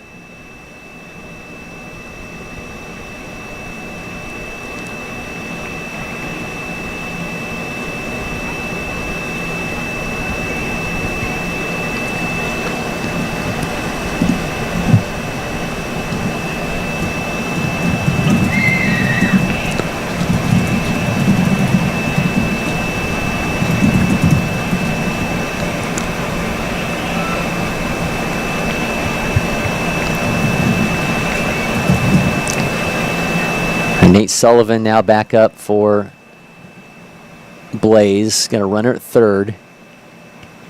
That hit off of it. That was just a wild pitch. Runner is going to be safe. Thought maybe it hit off of his bat, but it just went all the way back to the wall. So the runner scores. So Gammon crosses the plate, makes it 8-4.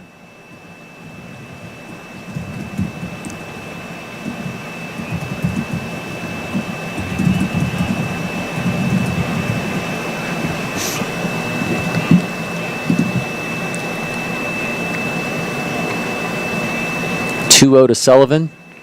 No one gets away from Nail.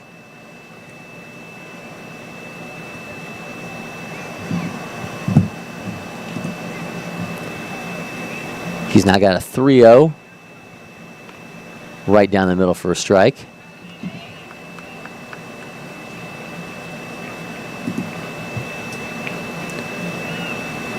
Working a 3-1 count now to Sullivan, who is 0 for 1. Hits off his foot off the foul ball. Next pitch will be number 70 from Nail.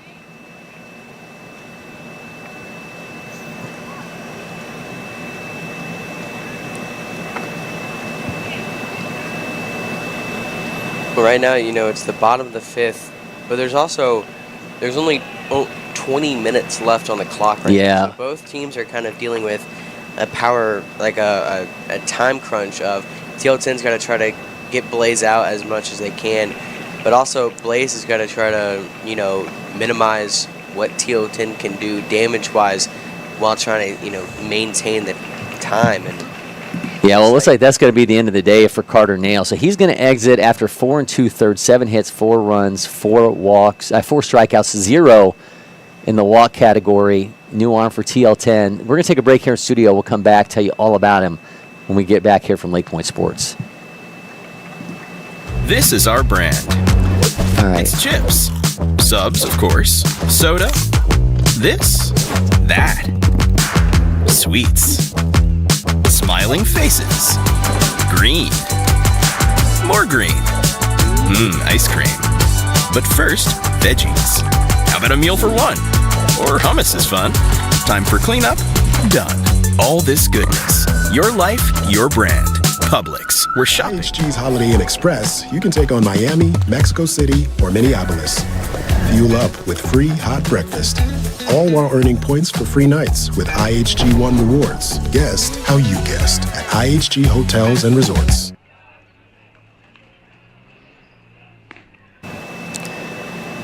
We have a new arm on the mound for TL10. I believe that we are now looking at Brantley Parks stepping in.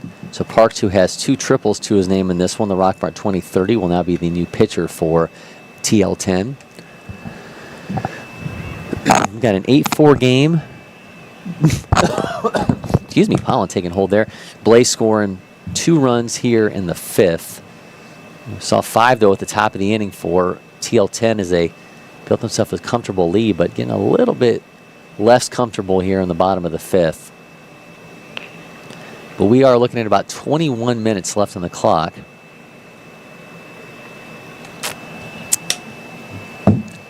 But 2 outs. And fact of the matter is, Blaze being home team, they will get their opportunity at the bottom of the 6th inning should we get that far. They would really have to extend this inning offensively to get us to the point where we're only talking about 5 innings played. Malcolm Thrower at the plate for Blaze Baseball. First pitch from Parks is low for ball 1.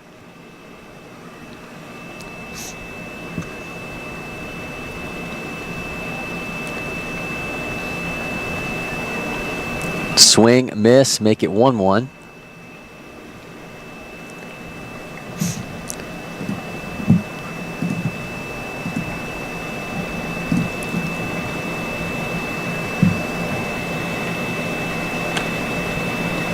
That one had some trajectory to it, hitting all the way up towards the top of the net.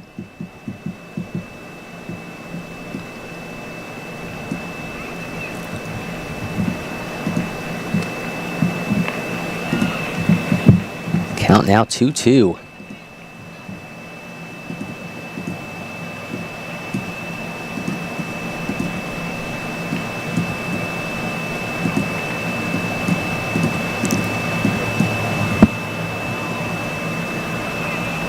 I tried to frame strike 3, but in fact, it would lead to a full count.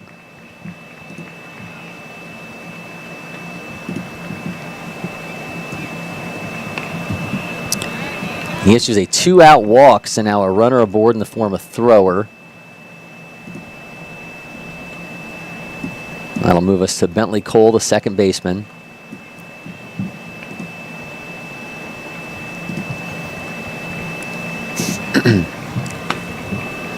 Cole's 0 for 1.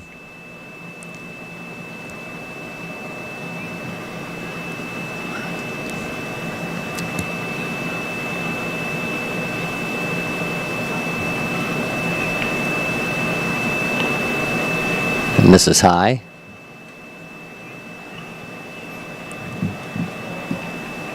$15 combined hits in this game. Meanwhile, we've seen 1 walk issued from both sides. This game, just pitching-wise, a rarity that we get at this point of a spring season. So, been a treat to watch both these teams in action, and that one is going down the third base side foul. Makes it 2-1 now here to Bentley. Bentley Cole, not Cole Bentley as it says on the scoreboard.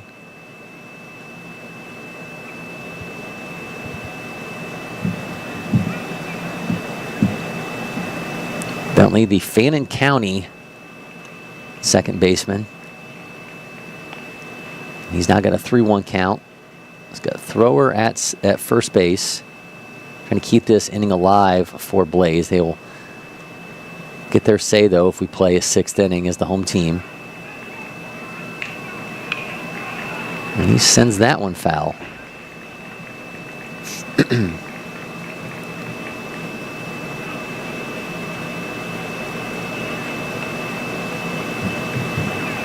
15 minutes on the clock.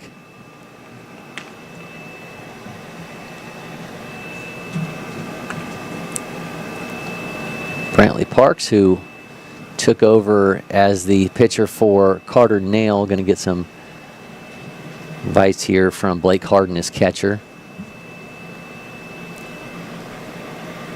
Well, I think one of the craziest things with this broadcast is we've got Brantley on the mound, we've got Bentley in the box, but we also have Brantley in that plays center field for TL10. And we had Bennett that was the starting pitcher. Yeah, and then there's also like a Braden. Yeah.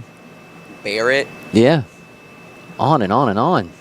A lot of B names. That's right. Payoff pitch misses. Back-to-back walks issued by Brantley Parks. I'll bring up leadoff hitter Demo Fluker, who's 2 for 2.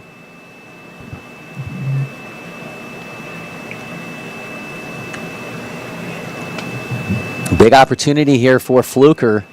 Can he eat into this Blaze lead, this TL10 lead? Blaze has got 2 runs so far this inning.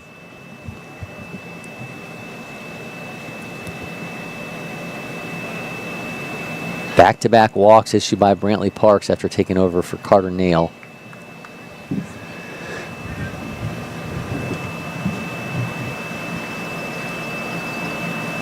He gets a strike in the outside corner, evens it up.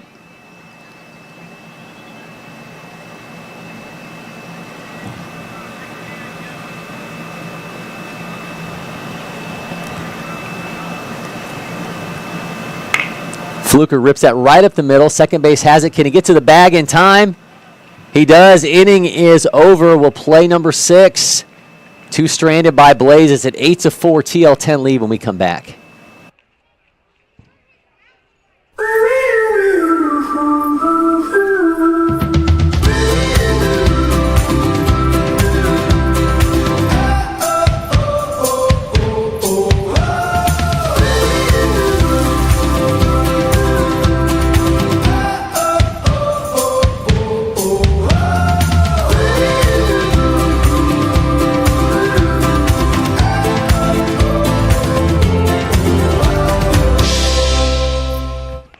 First one I picked up, I just liked it the best. And like I said, I tried a lot of different companies, a lot of different models, and I fell in love with Old Hickory for sure.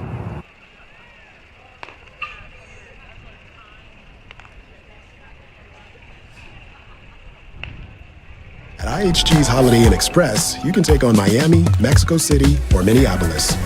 Fuel up with free hot breakfast, all while earning points for free nights with IHG One Rewards. Guest how you guessed at IHG Hotels and Resorts.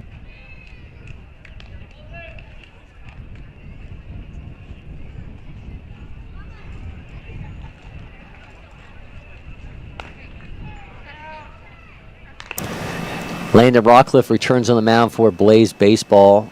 This will, in all likelihood, be our final inning. We've got about 13 minutes remaining on the clock, but Blaze Baseball will get a chance in the bottom of this inning. So at this point, their modus operandi is to limit damage for TL10 and keep it a 4-run game and give their offense an opportunity. They'll have Caleb Rogers, Barrett Gibson, and Silas Baker coming to the plate in the bottom half of this inning.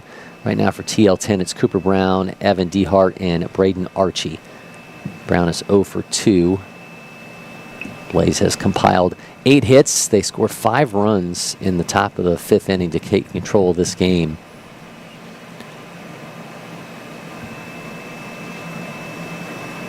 A busy offensive inning that has been key for them thus far.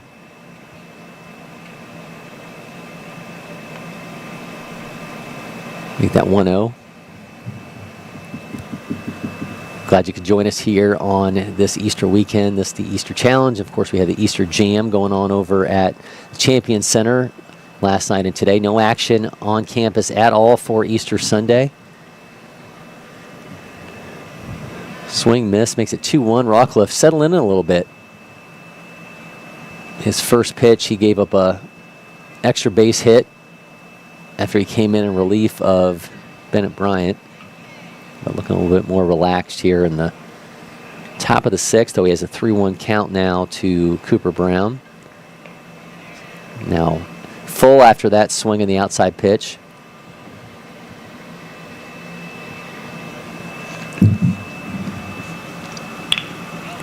That's in play. Second base has it, makes the stop, throws, gets away from the first baseman. Runner taken off for second. He'll hold there, the throw. He goes across the bag. Did they get him? Yep, slid right across the bag. The runner is out. So got caught trying to extend that. So nearly had the play at first as we saw Bentley Cole make the throw over to first. But that got away from Jacob Curtis, but he's able to flip it back to second base, and runner just went sliding across the bag, held onto the tag, and that's now one down. So it took a few seconds longer than anticipated, but Blaze did get that key first out, and that'll bring up Evan Dehart.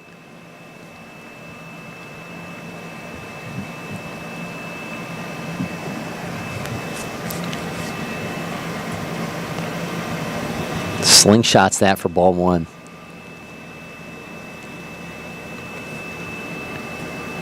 Just when you think you got extra bases, next thing you know, slide right across the bag and you're just out number one. Now 1-1 here to Dehart as he fouls that off.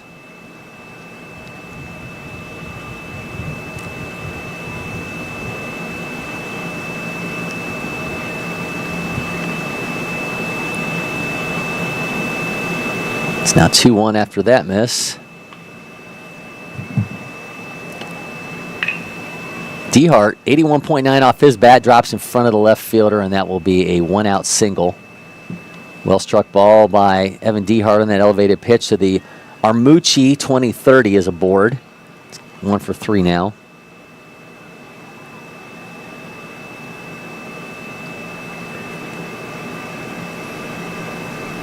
Braden Archie's turn. 0 for 2, seeking his first hit today.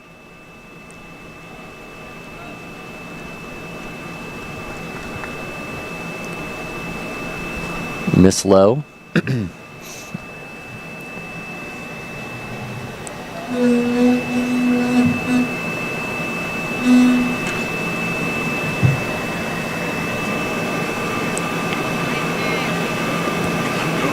it now 1-1 count.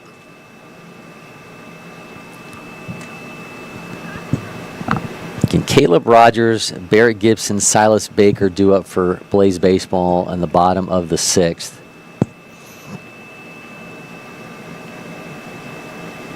Brantley Parks took over on the mound for Carter Nail in the 5th for TL10. We'll see if they stick to that pitching arrangement in the bottom of the inning.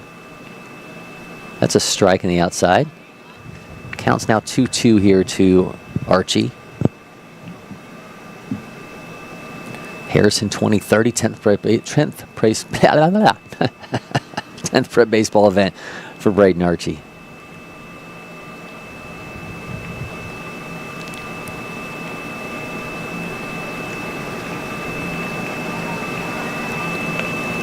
He's got a full count now.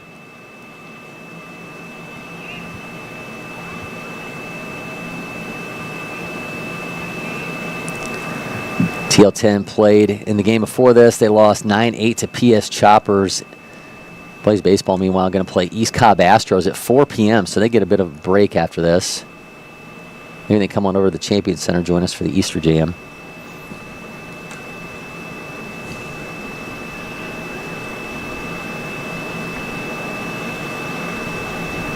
Rockcliffe taking offense at having a runner at first base. He's got a full count here to Archie at the plate. Instead, he gets himself a strikeout, so now 2 down. So from Braden Archie to Ty Clark. Clark is 1 for 2, got an infield single in his last time he stepped into the box.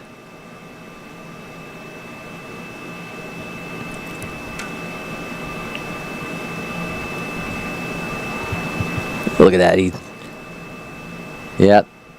made the movement over, called him for the balk, didn't step off the rubber. So scored as a balk. Now runner in scoring position for TL10.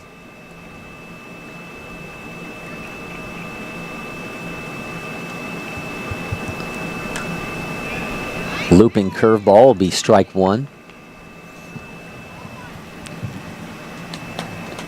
TL10, 9 hits in this one. Blaze was 7. 2 errors committed by Blaze.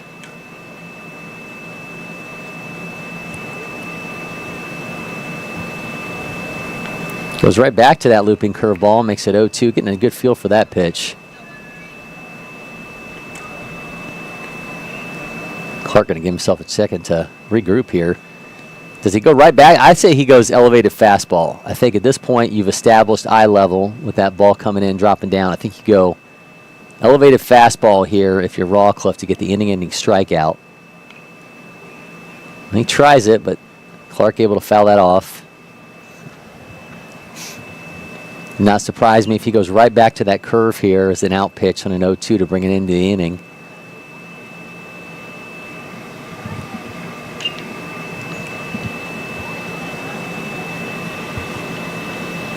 He does go right back to it. He does get that inning-ending strikeout. Rawcliffe with back-to-back Ks. Now we'll see if Blaze Baseball down to their last opportunity here when we come back for the bottom of the 6th.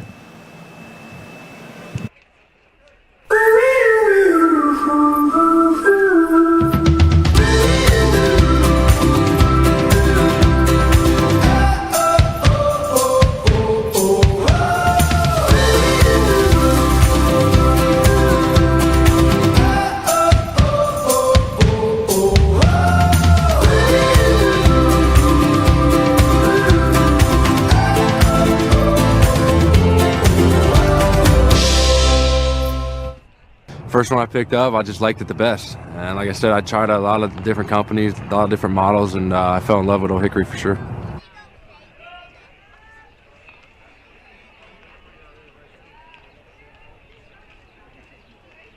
At IHG's Holiday Inn Express, you can take on Miami, Mexico City, or Minneapolis. Fuel up with free hot breakfast, all while earning points for free nights with IHG One Rewards. Guest how you guessed at IHG Hotels and Resorts.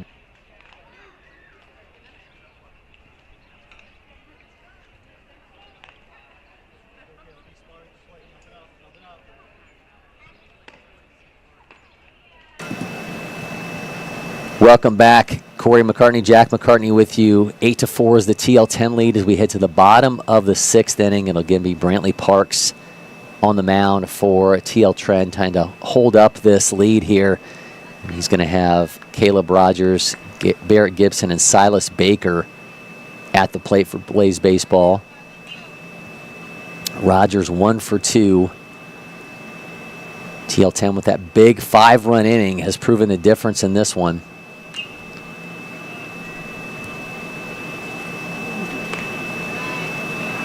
First pitch from Parks misses for ball 1.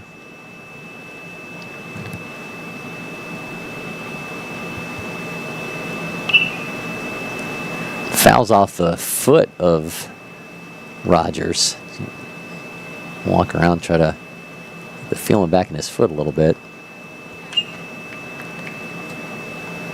Don't care if the guy's throwing 40 mile an hour or 90 mile an hour, that doesn't feel good regardless. Count is 1-1. Rogers shoots that one down the right side foul. Now 1-2.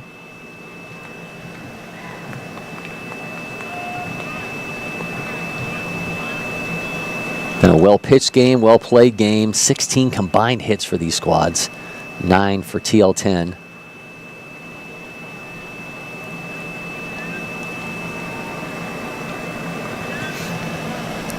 Blaze largely went silent after scoring 2 runs in the 2nd, but they did get 2 in the bottom of the 5th inning to make this a 4-run game. Rogers 81.8 off his bat. That one is sky high. Left fielder tracking. Can he make the play on it? He cannot. Rogers going to hold it second. Yep, got himself a lead-off double. 81.8 mile an hour off the bat of Caleb Rogers, and that's exactly what Blaze Baseball needs here in the bottom of the 6th as they try to eat into this TL10 lead.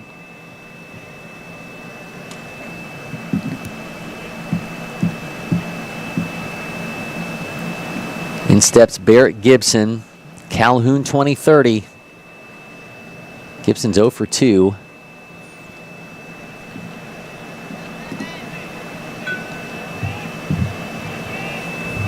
Now 17 combined hits.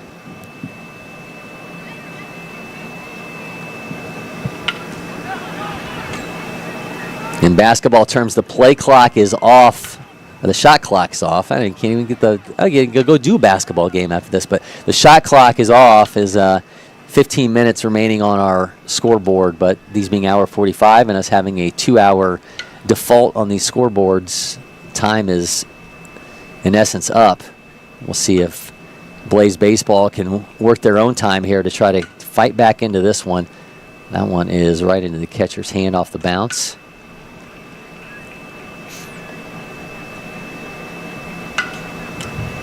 It's legitimately win, lose, or draw now for Blaze. They either fight themselves back here and get the walk-off. They're faced with a loss, or they can get out here with a pool play tie. Take a runner at second. 0-1 count. Sky high. Center fielder comes in on it. Can he make the play? He, in fact, does. Runner will retreat to second. So now 1 down. So Gibson's out off the pop out. Silas Baker's turn. He's 0 for 2.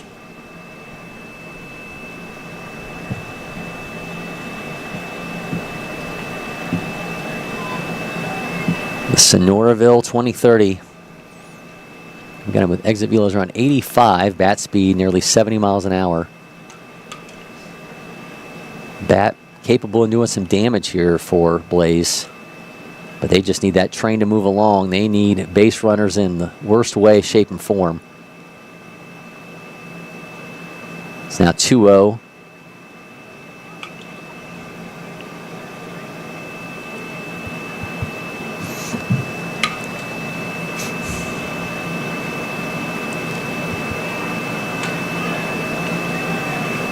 Just misses. Now 3-0.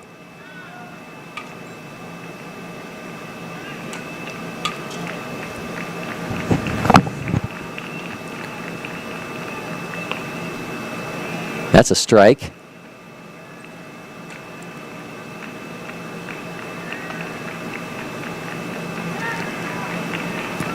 Count is 3-1. Sends it foul. Count will be full.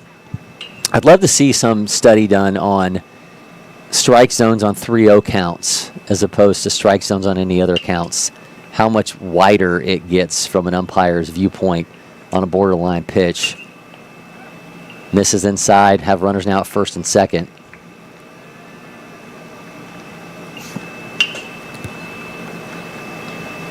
So with Baker and Rogers aboard, great chance he's turn now.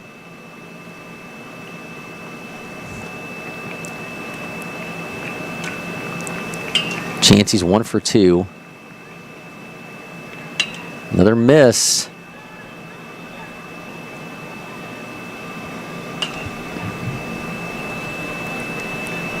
Things getting more and more uncomfortable here for TL10. The more base runners Blaze can produce.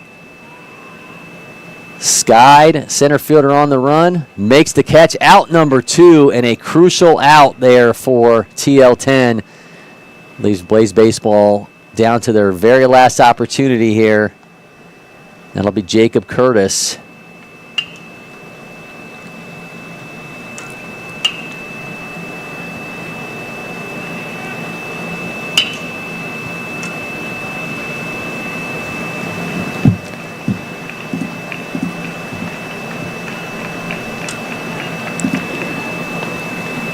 Curtis watches strike 1.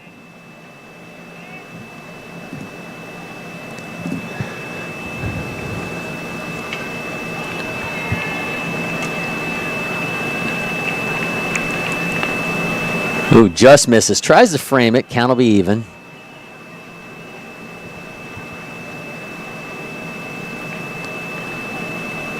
Runners at first and second. 2 outs. Curtis at the plate, Parks on the mound. Curtis puts it in play, gets through in the left field. Runner going to hold at third. We're going to have the bases loaded.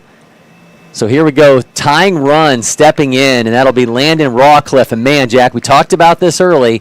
Rawcliffe with the overthrow to first that proves crucial.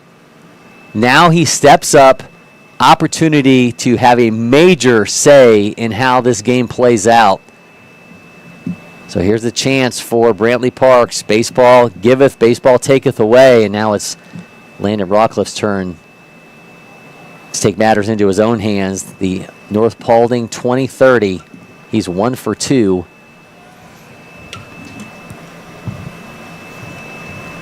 Things getting a little more complicated here for TL10. Rockcliffe swings through that one for strike 1. If this was NCAA or Madden, our stadium pulse would kick in. Every once in a while, the camera starts shaking. We need that here. Pressure situation on both sides. Miss gets away. Catcher stops it, though.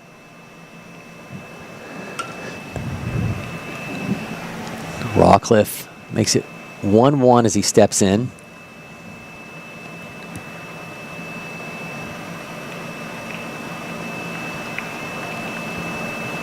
Fouls that one off. Ball is going to call it. Gets away from him. The throw at home. Did he make the catch? He did, but cannot make the tag. And in time, run does score for Blaze. It's now 8-5.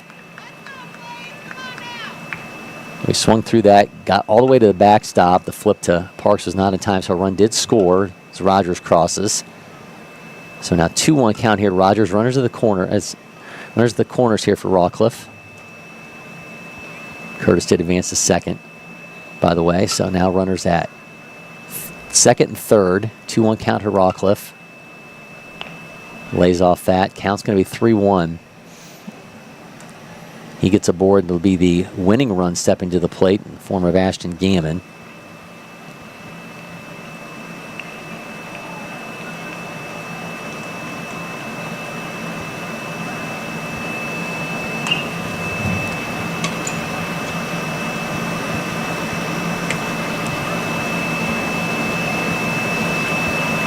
It's a 3-1 count.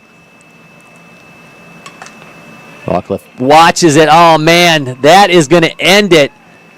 Parks with the strikeout. Rockcliffe let frozen. Anna Elsa ends it, man. Frozen moment. TL10 gets an 8-5 win as Parks gets the inning-ending strikeout. We're going to talk player of the game. When we come back, you are watching the Easter Challenge from LakePoint Sports.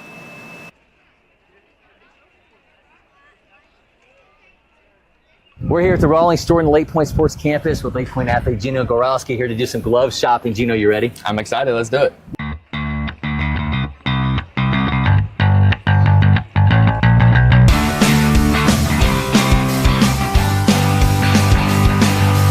An outfielder, I know you watched guys when you were coming up. Who did you look to and you said, man, that's how you play in the outfield defensively?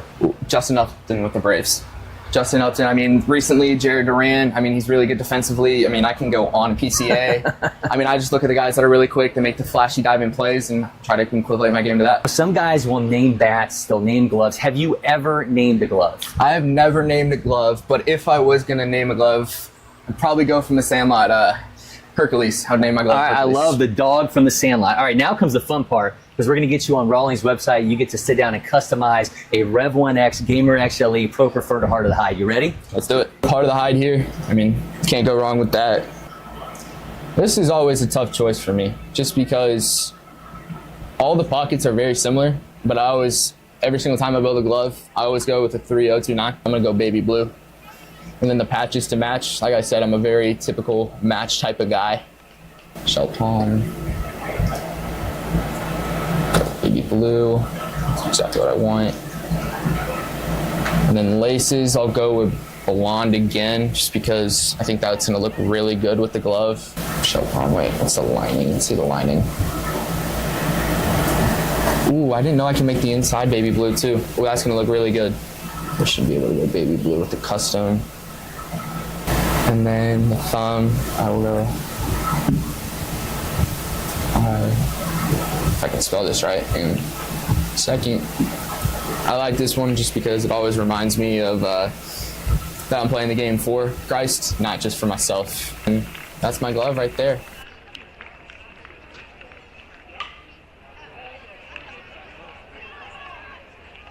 Great game. 8-5 win for TL10 over Blaze Baseball in our game of the day from the Easter Challenge. And let's talk player of the game. And some nice options here for TL10. They had 9 collective hits, had 2 triples from the top of the order there with Brantley Parks. But go in the direction of Carter Nail, who got 4 RBI in this one, had a crucial double in the 4th inning. Also on the mound, those 4 2/3. 4 strikeouts, no walks, so gets the victory and 4 RBI to get himself player of the game and a big win for TL10 over Blaze Baseball.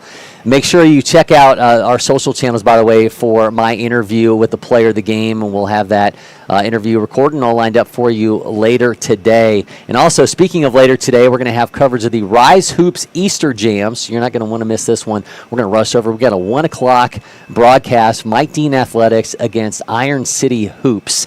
So make sure you join us on that one. Like all of our broadcasts, available for free on Facebook, X, and YouTube. We'll be back with more high school baseball this week. The star-studded Battle for Bartow, hosted by nationally ranked Etowah on Thursday and Friday. It'll be Etowah versus Stony Brook at noon. On Friday, it's McEachern versus Stony Brook at 3. So you'll want to absolutely check that out. And if you can't make it to the Baseball Village, you can find all those games live or on demand with LakePoint Live, powered by Aware TV and Pixelot.